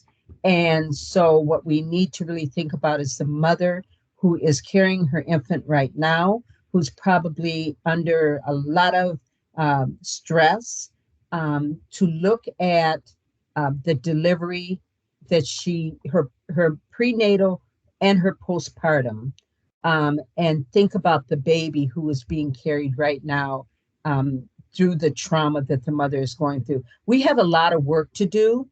We will not have a healthy community if we do not have healthy mothers carrying babies so that we can deliver healthy babies. I want to really stress here one thing that Kabia said. A lot of our mothers are not doing their prenatal. They come into the medical system and they're not treated respectfully. And so they are not being seen, they're delivering, and that's one reason we have low birth weights and we have a problem with infant mortality. There is a lot of statistics. You can get it. We have many ways to reach out to the community services so that you can get the information. One of the things that the Integrated Care High-Risk Pregnancy Initiative does in the collaboration is we are really building referrals and pathways so that everybody has the access that they need and making sure that we train healthcare workers. I'm going to end it right there. It's 7:15. If anyone has questions, I'll answer them. But right now, I'll go to the chat and type in. Okay, thank you so much, Sarah. All right, does anybody have any quick questions about Black maternal health before we go over to our next topic? Check the chat quick. Should I go? Okay. I'm not seeing any questions, so I will go over to our next topic. Thank you so much for presenting. I'm Samir and JMAG. I'm looking forward to connecting more with you guys on this topic. Thank you. Hello everyone, my name is Olufemi. I'm an outreach intern here at CMAH, and I'll be introducing our next topic. Next topic is the inclusive economic growth and well-being. And for that, we have Nalaima Sitati Munene. She's an executive director at the African Career Education and Resource Incorporated. Nalima is a co-chair at the Metropolitan Council's Equity Advisory Committee and Minnesota CD5's Housing Task Force. She serves as the board chair of the Alliance for Metropolitan Instability and on the boards of Women Venture and Minnesota Africans United. With more than 17 years of experience in community development and housing policy, transportation equity, and economic development, he has been recognized as a thought leader in place-based investments and anti-gentrification efforts. Joining her is Nalaya Abir. She is a senior program director at the African American Leadership Forum. Nyla is a passionate and thoughtful community engagement professional who has worked with nonprofit organizations for more than 15 years. Nyla is highly skilled in creating partnerships and connections through innovative and equitable practices. Nyla is a graduate of California State Long Beach University, where she majored in communications and Black studies. Thank you for joining, and the floor is yours. Well, good evening, and thank you, everybody. Thank you to the Council for all the great work that you continue to be engaged in. My name is Nalima Sitati Munene. I'm the Executive Director of ACER, the African Career Education and Resources, Inc., and we're an issue-based organization, and our mission is to close the inequity gaps that exist within our communities. So I want to talk about some of the work that we have been leading around economic inclusion. The way we think about our work at ACER, economic development work, is we're building culturally based wealth building strategies. And so we're creating opportunities and strategies so that our communities can be able to build long-term wealth for multiple generations to come. So I'll talk very briefly, because we're running behind time, about some of the things that we've been engaged in. And I want to talk about two specific areas of work. The first is we mainly work with micro businesses, because we realize that's a big part of where businesses in our community lie, and also has been an area where they have been greatly ignored. And when I talk about micro businesses, I don't mean small businesses. I mean, we realize there is this other sector of small businesses that don't fit within the regular guidelines of the SBA and so have been left out of funding streams, etc., and were really struggling and had very interesting stories of survival. And so with the uprising and the pandemic, especially, these businesses were greatly impacted, and we knew, unfortunately, we already predicted what was going to happen to these businesses. And so for us as a local community organization, we work a lot at a grassroots level as well as a state level, but we work a lot with local government also, because one of the things we quickly realized is, local government is within reach and sometimes tend to be more nimble and can respond much faster, to the needs of the community on the ground. And so we've been working especially with the cities of Brooklyn Park and Brooklyn Center, which are two of the only 3 cities in Minnesota that have more people of color in their population. And so one of the things that we've been working about even before the pandemic and the uprisings was to talk to them about the importance of micro businesses in our communities and what they could do differently. And so a big part of that was sourcing resources from the cities. And so the city of Brooklyn Park currently has put aside, as a result of that work, $2 million for micro businesses before the pandemic, and we were beginning to pilot a micro lending program. Had invested $100,000 to begin piloting a micro lending program. One of the other policy strategies we're working with the cities of Brooklyn Park and Brooklyn Center is for them to recognize micro businesses as a vital economic engine in our communities and start including them in their regular budgets. The other thing we're working with the cities around the northwest suburbs around, and this includes to Crystal, New Hope, is talking about culturally based investment frameworks and practices. So there are many practices that are culturally based for businesses that don't necessarily fit in the mainstream. And so we need to create tools and systems where these businesses can flourish and people can still function within what they're used to. And so we call it supporting cultural practices and investments that people can operate in. And finally, what we're working within the cities is investing in affordable commercial space. So for one of the biggest deterrents and burdens for a lot of our micro businesses, we found out was just the expense of them renting a retail space, and they don't tend to be to need a lot of retail space, but still the commercial real estate is very expensive. And so a lot of them are operating in non-conducive commercial spaces. And so those are some of the things that we're working on for the city. On a state level, ACER is part of the Business Resource Collective. And I want to talk a little bit about that very quickly. The Business Resource Collective is a coalition of more than 20 cultural and place-based community organizations that came together to address the needs of BIPOC businesses during the pandemic. And so their focus is on centering Black, Indigenous, immigrant, and people of color businesses in COVID-19 relief and recovery efforts in Minnesota.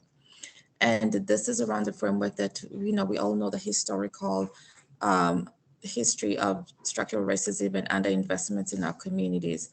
And so the coalition is operating through a framework of transforming the paradigm in which businesses operate and wanting to create a healthy business framework. And this means that ensuring that business have access to affordable healthcare for themselves and employees, that there's a low barrier access to working capital, that business owners can take time off with their employees, that there are adequate wealth building tools, that they support beyond training for businesses, and also for individuals, that it's not just low cost professional services where we have trainings, and that community benefits plans to ensure businesses strengthen the communities in which it sits and for whom it serves. And so the coalition has come up with some recommendations for the federal relief funds that are coming down the pipeline. And the BRC members are recommending that a portion of the state's remaining ARPA dollars, $1.15 billion, be invested into the ecosystem that supports BIPOC small businesses, small proprietors, and micro businesses and creative businesses to achieve equitable economy recovery over the next 5 years. And just what the main priorities that the BRC has identified for where we would like to see this $1.15 billion be spent is, we're requesting $20 million to be invested into technical assistance, $25 million for training, $20 million for small business events, $162 million for infrastructure to build BIPOC businesses and micro businesses, $140 million to support direct placement, and $176.5 million for corridor redevelopment, and with an interest in building cultural commercial corridors and cultural commercial destinations in our communities. And so those are the main points of the policy work that we're working on. Happy to share details, with CIMA that they can share around so that we can move on to the next presenter. Thank you so much for your time. Thank you, Nalima. The floor is yours, Nyla. Good evening, family. First, my gratitude to all of the panelists who spoke in advance of me. It's so clear that all of us are so like-minded and definitely moving onward and forward into really bringing solutions into our community. So, of course, it's my pleasure to be here with you all this evening. I'd like to share the work that ALF, the African American Leadership Forum, has been doing to center the importance of community-based solutions and strategies, and really how we're working in partnership with community to transform how community investment and community development happens in our community. So there's 3 different points or strategies that I'm going to share this evening. But of course, we're all pivoting and we're all staying nimble so that when dollars become available or when partnerships become available, that we're able to meet those relationships and that investment quickly. So the 3 things that I'd like to share is our implementation of the Black-centered design method, our collaborative partnership with the Black Business Support Collective, and then also this past year, of course, after the murder of George Floyd and so many members of our community being hard hit by the impacts of COVID, we've expanded our focus areas to include public safety. So starting with Black-centered design, ALF has integrated Black-centered design in all aspects of our work, from how we engage community, our leadership development work, and our capacity building work. And Black-centered design is a process in which Black people use their inherent knowledge to collectively create solutions to a problem where Black experiences and aspirations and lives are centered throughout the process. And so we use this process to seek out, identify, and implement solutions that are for us, by us, and with us. And we center Blackness by acknowledging the intellectual property of the Black community through data and insight collection, synergizing with community to really focus on what are aspirations. We've talked a lot about, or our past panelists, of course, have elevated the problems of our community. And they've been problems for a long time, but we're in a space where we need to think aspirationally. What do we want to see in our community? If this is not what is meeting our needs, if this is not what is keeping us alive, what are our aspirations? And so really reflecting on what community aspires and who in the community is doing this work. So in all of the areas we talked about, housing, employment, education, these are areas where ALF wants to be an intermediary and connect people who are doing the boots on the ground work with investment. And so another example of how Black-centered design is being practiced is with the United by Black work, and curating a space for members of the Black community to share their experiences and aspirations, and for them to be centered in creating solutions. And really, it's also very impactful for our capacity building for Black business owners and entrepreneurs, where their innovation and brilliance can be scaled up. And hopefully, you all have heard of one example. We're extremely proud of Ariel Grant and her business Render Free, which is a wellness workspace for self-identified Black and brown women to lounge, work, or just be well and free. So really thinking about who is doing the work on the ground, how do we drive investment and capacity building to that work? Because we know we have the answers to anything that's plaguing our community. Next, our collaborative partnership with the Black Business Support Collective. The Black Business Support Collective is a collective of 8 Twin Cities Black-led organizations that focus on addressing immediate and persistent issues affecting Minnesota's Black businesses and providing impactful solutions to amplify and cultivate those businesses. Shortly thereafter, so many of us were hitting the ground trying to figure out how do we support our community during COVID. ALF and the Black Business Support Collective came together to conduct a survey to really get data about the impact of the pandemic and the state of Black businesses by inquiring with Black businesses across the state to share their experiences. And so we're using those survey findings to really inform the work that we'll be doing in 2022 to identify strategies, tools, and resources. And again, very much along the lines of what we've heard earlier in the evening, Black businesses need technical support. They need wraparound services. They need, workshops that talk about making your plan, making your will, making sure that we can transfer the wealth that we're building. And so working with the Black Business Support Collective has really been an area where we've been able to elevate our partnership in supporting wealth building, entrepreneurship, and really, leaning on Black excellence and brilliance in our community. And lastly, ALF, a few years ago, we had 4 focus areas, but really thinking about the critical areas that impact our ability to create safe communities, we've expanded to include public safety. And public safety, of course, is at the top of our priority with everything that's been going on in our community. And we've pulled aspirations from research and conversations, and really focused on police reform, criminal justice reform, and creating safe communities. And so we're engaging community and those who have the coins to invest in community to bridge the gaps of understanding and identifying intersections in our collective vision for our community's future.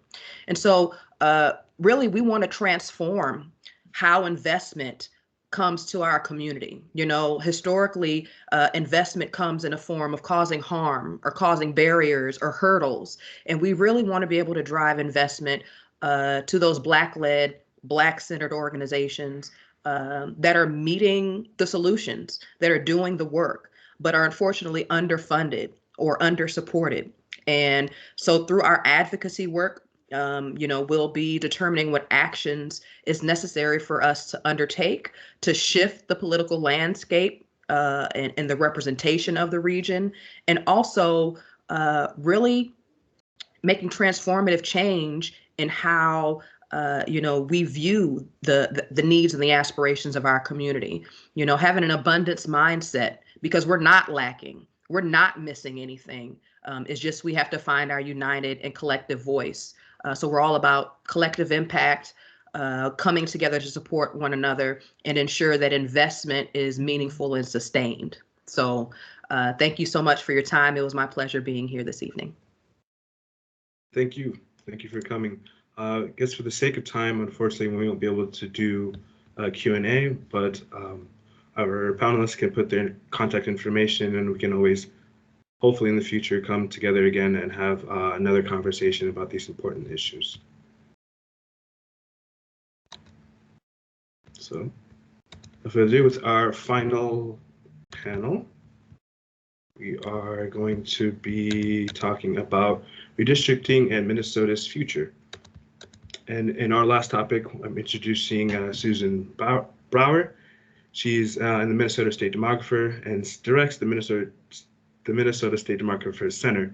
Susan became a state demographer in February 2012. She joined the Demographer Center after working as a researcher on the Minnesota Compass Project and Wilder Researcher in St. Paul, Minnesota.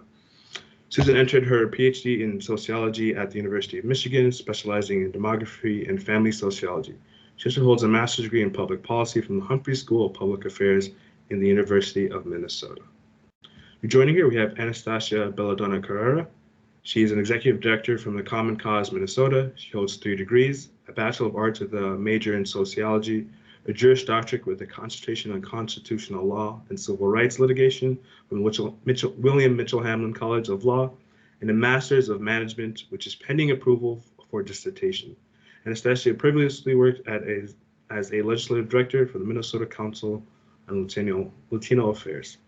Finally, we also have Brett Buckner. He is a managing director for OneMN.org, a statewide coalition of organizations and individuals dedicated to Minnesota's racial, social, economic equity and inclusion.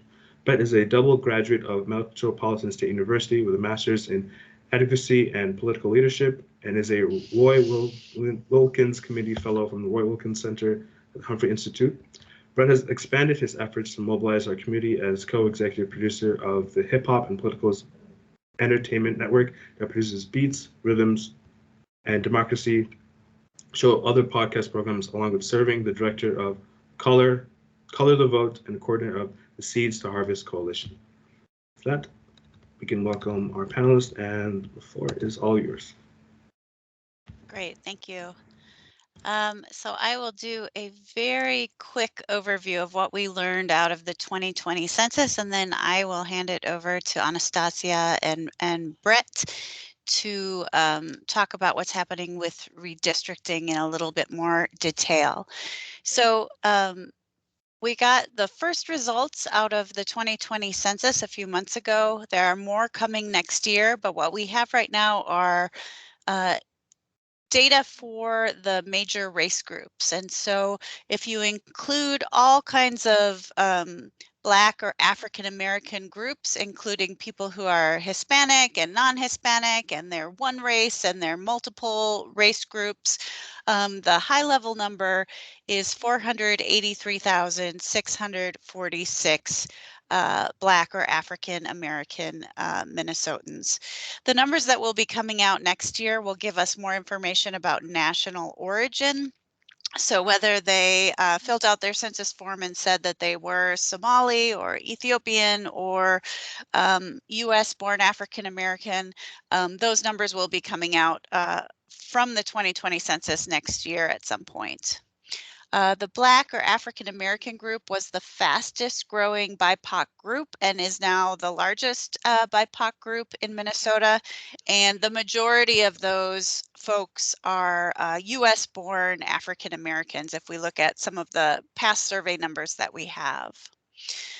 They're highly concentrated in the Twin Cities metropolitan area, and even more so than that in many of our metro areas, with the largest amount of growth in the last decade happening in Minneapolis, St. Cloud, and St. Paul. So you can see kind of the cities that grew the most in terms of its total Black population, and Minneapolis and St. Cloud, followed by St. Paul, top that list. Again, there's a tremendous concentration of Black or African American residents in Minnesota right in the Twin Cities. The 7-county metro has 83% of all Black or African American residents in the state, with the remainder 17% living in greater Minnesota.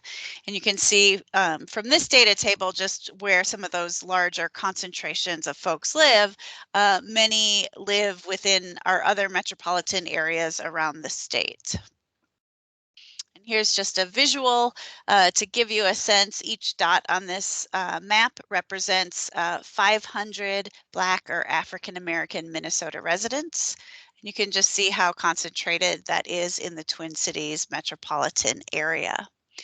Now, these are maps showing just generally where the population group, people of all races, and we really had a tremendous amount of growth. Again, just like we saw for the Black or African American population, we saw that growth in the Twin Cities metro, around the edges of the Twin Cities metro, but also right in the center in Minneapolis and St. Paul. And so those are the areas that will need to shrink in terms of their political boundaries, in response to that population growth this time around. So I will turn it over. I'll stop sharing now so we can see Anastasia, and she can let us know. I think she's up next. What's happening with redistricting? I'm on mute. Okay. Thank you so much. Thank you, Linda. Thank you, everyone, for joining us this evening. What we're going to do is, and just going back and forth, Brett, I think it'd be cool if we can get Brett to give us just a quick overview of redistricting and where we're at. And then I'm going to come in for a couple of highlights. And then if there is time for questions, I'm certainly able to take them. Otherwise, you can throw them in the chat. And Linda, maybe you can send them to me later and I can make it a point to get back to you all with those answers, because we are literally in the mix of this process, and it has a great deal of impact on the issues we care about, who gets elected, and how long we actually live under the implications of redistricting.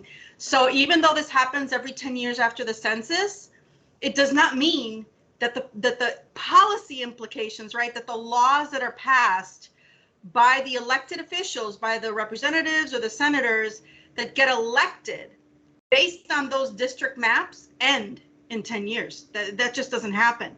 They continue for generations to come. So this is why it's so important that we're able to have these opportunities to just touch base with you and let you know what's going on. So Brett, why don't you take it away? Thanks, Anastasia, and good to see everybody. See a couple of representatives as well. Good to see y'all. It really breaks down to this one simple little thing, everybody. Minnesota gets to reimagine itself every 10 years. It's that simple. We literally get to see exactly how we can draw the lines. Now, this time around, this is the first time ever that a group like ours, Common Cause, 1MN, Voices for Racial Justice, and other communities that's actually at the table. First time. And to understand how interesting redistricting is in the state of Minnesota, the legislature has not passed a bill to say that this is how the state's going to look in the past 6 cycles. It's always gone to the courts.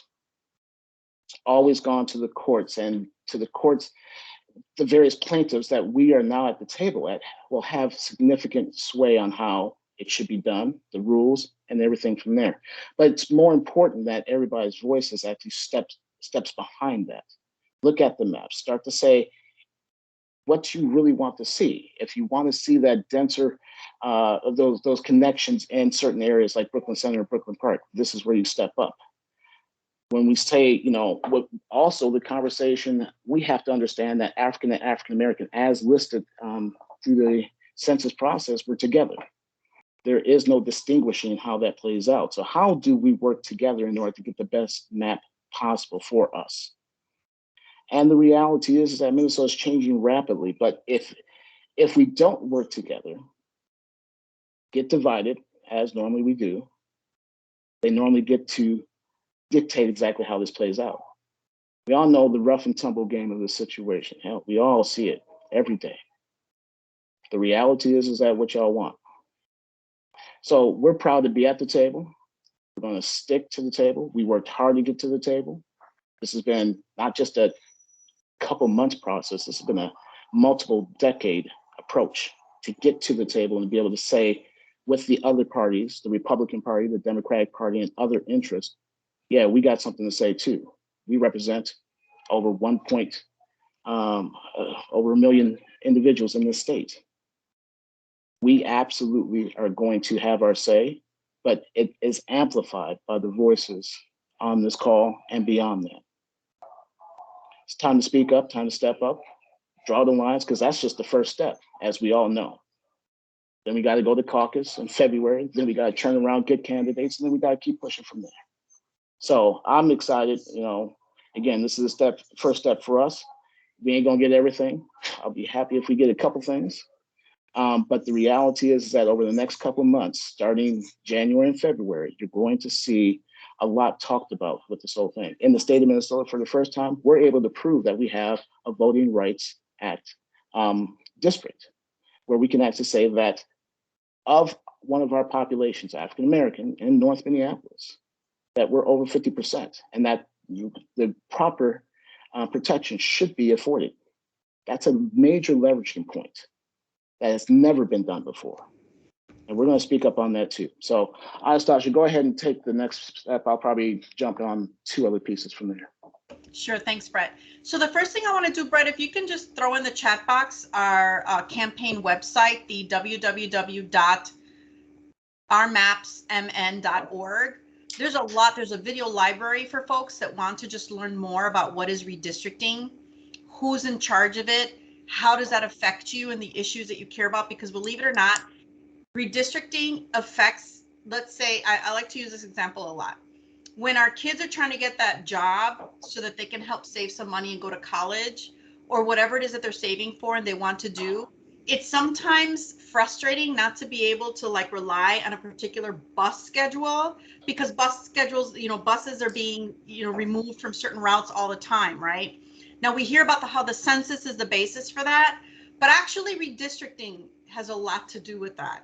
And I really want to tease you with that. I encourage you to go to our website, www.rmapsmn.org, to get that nuts and bolts information. So in the state of Minnesota, very quickly, it's the state legislature. It's the elected officials. They're the ones that right now are drawing those lines. In the House, they have now held over 12 different hearings to get public input. In the Senate, they've only held 3. In the House, they have already announced and gotten public input on what rules they're going to use and what's the process going to look like so that there's transparency.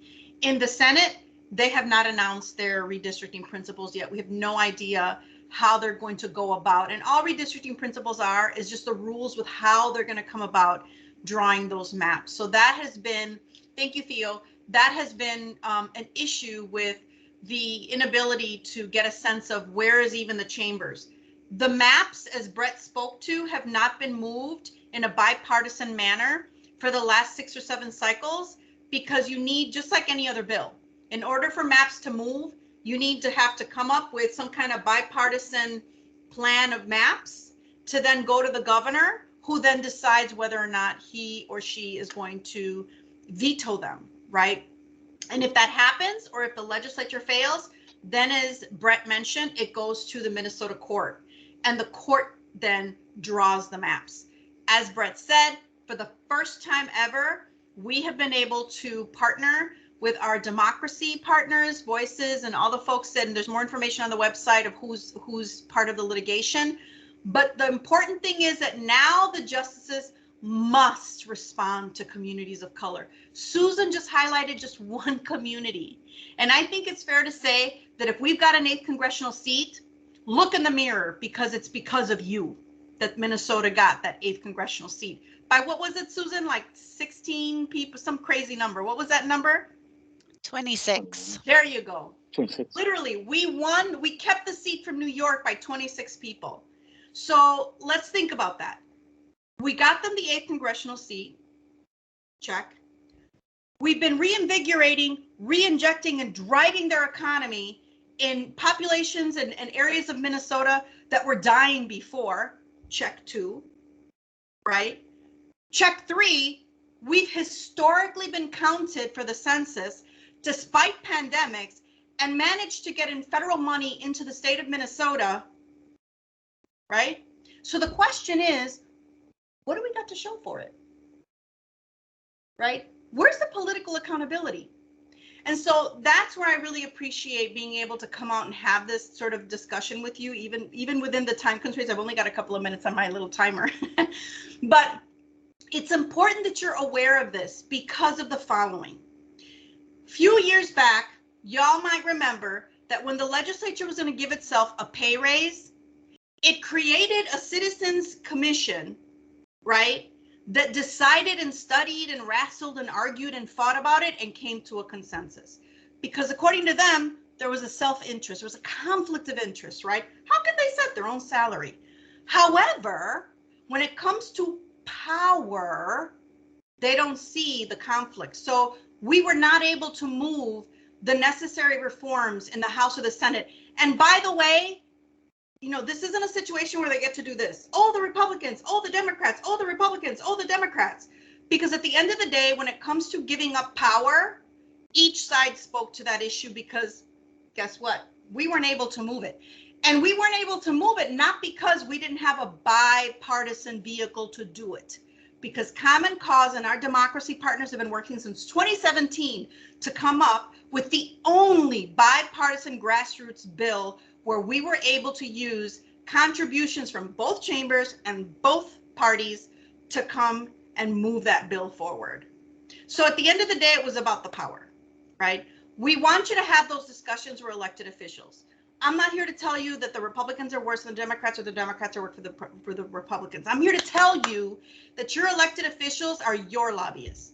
They are your advocates, not the industries, not the teachers union, not this over here, not that over there. Oh, and by the way, coincidentally, I found out today that the Minnesota House maps, Brett, you're gonna like this. One of the principles that they applied was building off of school districts. Remember some of those questions that you and I were having earlier in the mapping session around, why pick up this chunk? Why not join the Brooklyns? Why divide the Rochester this way or another, right? So for some reason they use school board districts, and the connection that I've heard complaints from between the lobby interests of a certain area, the ties to the political campaigning, and now the redistricting is just too nicely sort of coming to a conversation you should have with your elected officials. How about that? So I just want to emphasize, whether you're elected as a Republican or a Democrat, whether you're elected as a city council member, a school board member, whoever they are, you need to have these discussions with them. We've got tools, we've got video tutorials, we've got all kinds of stuff on that website. Please, I encourage you to go onto the website, send me an email. I'll throw it in the chat box in a minute. There's also an email on the website. And the best thing you can do right now is have those discussions with your elected officials, right? But not from the perspective of who's right or who's wrong, but rather from the perspective of, I'm a constituent, redistricting is happening. What have you done to make sure that in Minnesota, the Black, right, whether it's African American or African communities, are being put first, ahead of self-interest, ahead of partisan interest? How are you protecting our economic corridors? How are you putting, right, these lines in a way that allow us and help us to be coalition-wise, right? To be in coalition with other communities so that our issues are up here front and center. That's a frustration that I've heard with various communities of color and the DFL party and the Metro. I mean, I'm just talking about like actual political dynamics, right? So why is it that although we have allies elected to the Metro, our issues kind of don't never make a priority? They're never really like up here, right? When it comes to negotiation of historic money in the state of Minnesota, right? Where did the Black community fare out?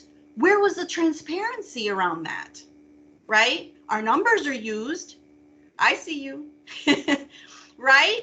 So this is what I'm saying. And I have to shout out to Representative Thompson there. I've been to the hearings, I've heard you. These are things that we need to continue to bring to the forefront. And so thank you so much, Linda. Thank you, Theo. All the speakers that I heard before we came on, those issues, redistricting directly affects those issues. Who gets elected affects what happens in the Black community and whose interest is actually put at the forefront. Thank you, guys. Thank you. Linda, correct me if I'm wrong. Are we still doing Q&A? It depends if people want to hang around for a minute, or did anybody have a specific question? Otherwise, we are going to close out for the evening. Hey, don't go. Because I sat here, like, I can't, like, I'm doing like 3 things at one time and I'm listening. But we went through education, we went through the criminal justice system, we went through legislation. Hey, Sister Linda, and everybody on this call, I know I'm preaching to the choir, but the playbook never changes, just the faces. You talk about an achievement gap. Hell, they used to tie our ancestors to the tree and beat them. This achievement gap is man-made. Flat, like that's my one. I've been this color all my life, right? It is man-made. We talk about teachers of color. You know that ideology, strapping to the tree. It's no longer strapping to the tree. We call it an achievement gap. That ideology never left some of these white teachers in them schools. As a matter of fact, it's been proven, because some of the teachers been calling kids niggers already this year. Criminal justice systems. Everything's working how it's supposed to work. I see how they're drawing the lines right now to benefit certain candidates. And I'm saying this unapologetically to Black people only. We used to say, like, if you can't beat them, join them. Hell no. If you can't beat them, it's time to replace them, because these people are comfortable giving us nothing. These people sit in these seats for 22 years uncontested. Don't you think it's about time somebody challenged them? I'm just trying to wake up a sleeping giant, man, because I ain't never been a legislator ever in my life. I want to show young Black men that we don't need another rapper. We don't need another basketball player. We don't need another football player. We need some people to actually grab the bull by the horns. I'm in the belly of the beast, and sometimes I feel like I'm by myself. I'm in the belly of the beast of where racism exists in this state. And every year, a racist agenda comes here. It's called a legislative session. We only get sprinkles because we only show up in sprinkles. 19 tribes, 19 Native American tribes showed up to the state capitol and got everything they wanted for the Native American community. I say that I love y'all. I'm wait for sleeping giant, man. Like honestly, these people are comfortable giving us nothing because we don't challenge them. 2 years, tested. Yeah, They're doing exactly what they've been doing, and they've been getting away with it for so long. So we can't afford to join them no more. We can't afford to ask for a seat. They give us a seat at the table, they'll give us a fourth. They don't give us. I hear you. So we will have to have another conversation about how to move forward based on that dialogue. We got to keep the conversation going and then figure out some action plans. That's that's where we're at. So I'm gonna close out and thank you to everyone for hanging out. I know we went a little longer than we anticipated. I won't get into my full spiel because you all are going to hear from me for about 15 minutes, but I'm not going to do that. I'm just going to go quickly to the crux. Thank you. This concludes our program for today. I would like to thank all of the presenters. Everyone has done really an amazing job outlining the various issues that are affecting our people. Our people. Keep the OUR in front, our people. So we were able to learn, we learned about disparities in housing, what's going on there, equity in education, policing, and now, we're wrapping it up with the importance of redistricting and how it affects your voting power and how that affects your resources and your economic development. Just in closing briefly, I am encouraging you to get involved with the work of the council. As you heard today, we're facing so many changes, but we could use your help. So if Shakira, you can put our website in the chat. And CMAH stands for the Council for Minnesotans of African Heritage. When you go to our website to find out what we do, please take our issue survey and share with everybody. Mom, Dad, Pookie and them, we want everybody to take the issue survey so that we can find out what's going on with our people. We know because we're in this group, but I'm telling you, there's nothing more powerful than having data that the representatives like Representative Thompson can take when he goes in for the battle. They are in a fight. And the more we can provide them with numbers and data, the better, because then they could say, hey, you cannot dispute this. This is what the people have said. This is what the people have spoken. So please do that. And again, thanks to our presenters. And lastly, I want to thank the CMA Board of Directors and the staff, Shakira, Femi, and especially Theo Rose, our legislative policy director who put this program together. Unfortunately, he was unable to be here. Great job, you guys. Appreciate you. I want everyone to have a good evening. Remember, COVID is real. I don't want to read about you on Facebook or Instagram. It's just heartbreaking. So please be smart, be safe, be well. And I think we have one more last question before we say good night. Is that in the chat, Shakira? No, she hasn't put in the chat. Let me see if I can. Okay, so there was one person before we close out this evening. Was Anya? Yes, it was me. I just want to say I'd like to have more time for comments, but I really appreciate this panel. I got the email at work, and so I'm glad that you guys put this on. I'm very familiar with John, but I'm a probation officer in Hennepin County, so I like to hear forums like this when it talks about, especially criminal justice reform. So I'll go on your website to get some more information on what you guys are all doing, because I'm very interested in that space. I do a lot of different things as well as being a probation officer, so I'll just go on your website. So thank you, and I appreciate the panel. Perfect. And we have a place on our website, and Shakira will probably have to help me out, where we're going to be starting some issue groups. And so if that space you were talking about that you want to be in, we'd love to engage you and start some additional dialogue. Because to Representative Thompson's point, we got to get going on some of this, and we gotta own our own outcomes. Basically, that's what it is. And so we'd love to have you engaged in that. So thanks again, everyone. This has just been amazing. And you guys, again, be safe, be well, love you. Have a good night. Appreciate you. We're here for you. Call me. I'm lonely. Call me because I want to hear from you about these issues so we can get something done. Okay. Thank you and good night. Good night.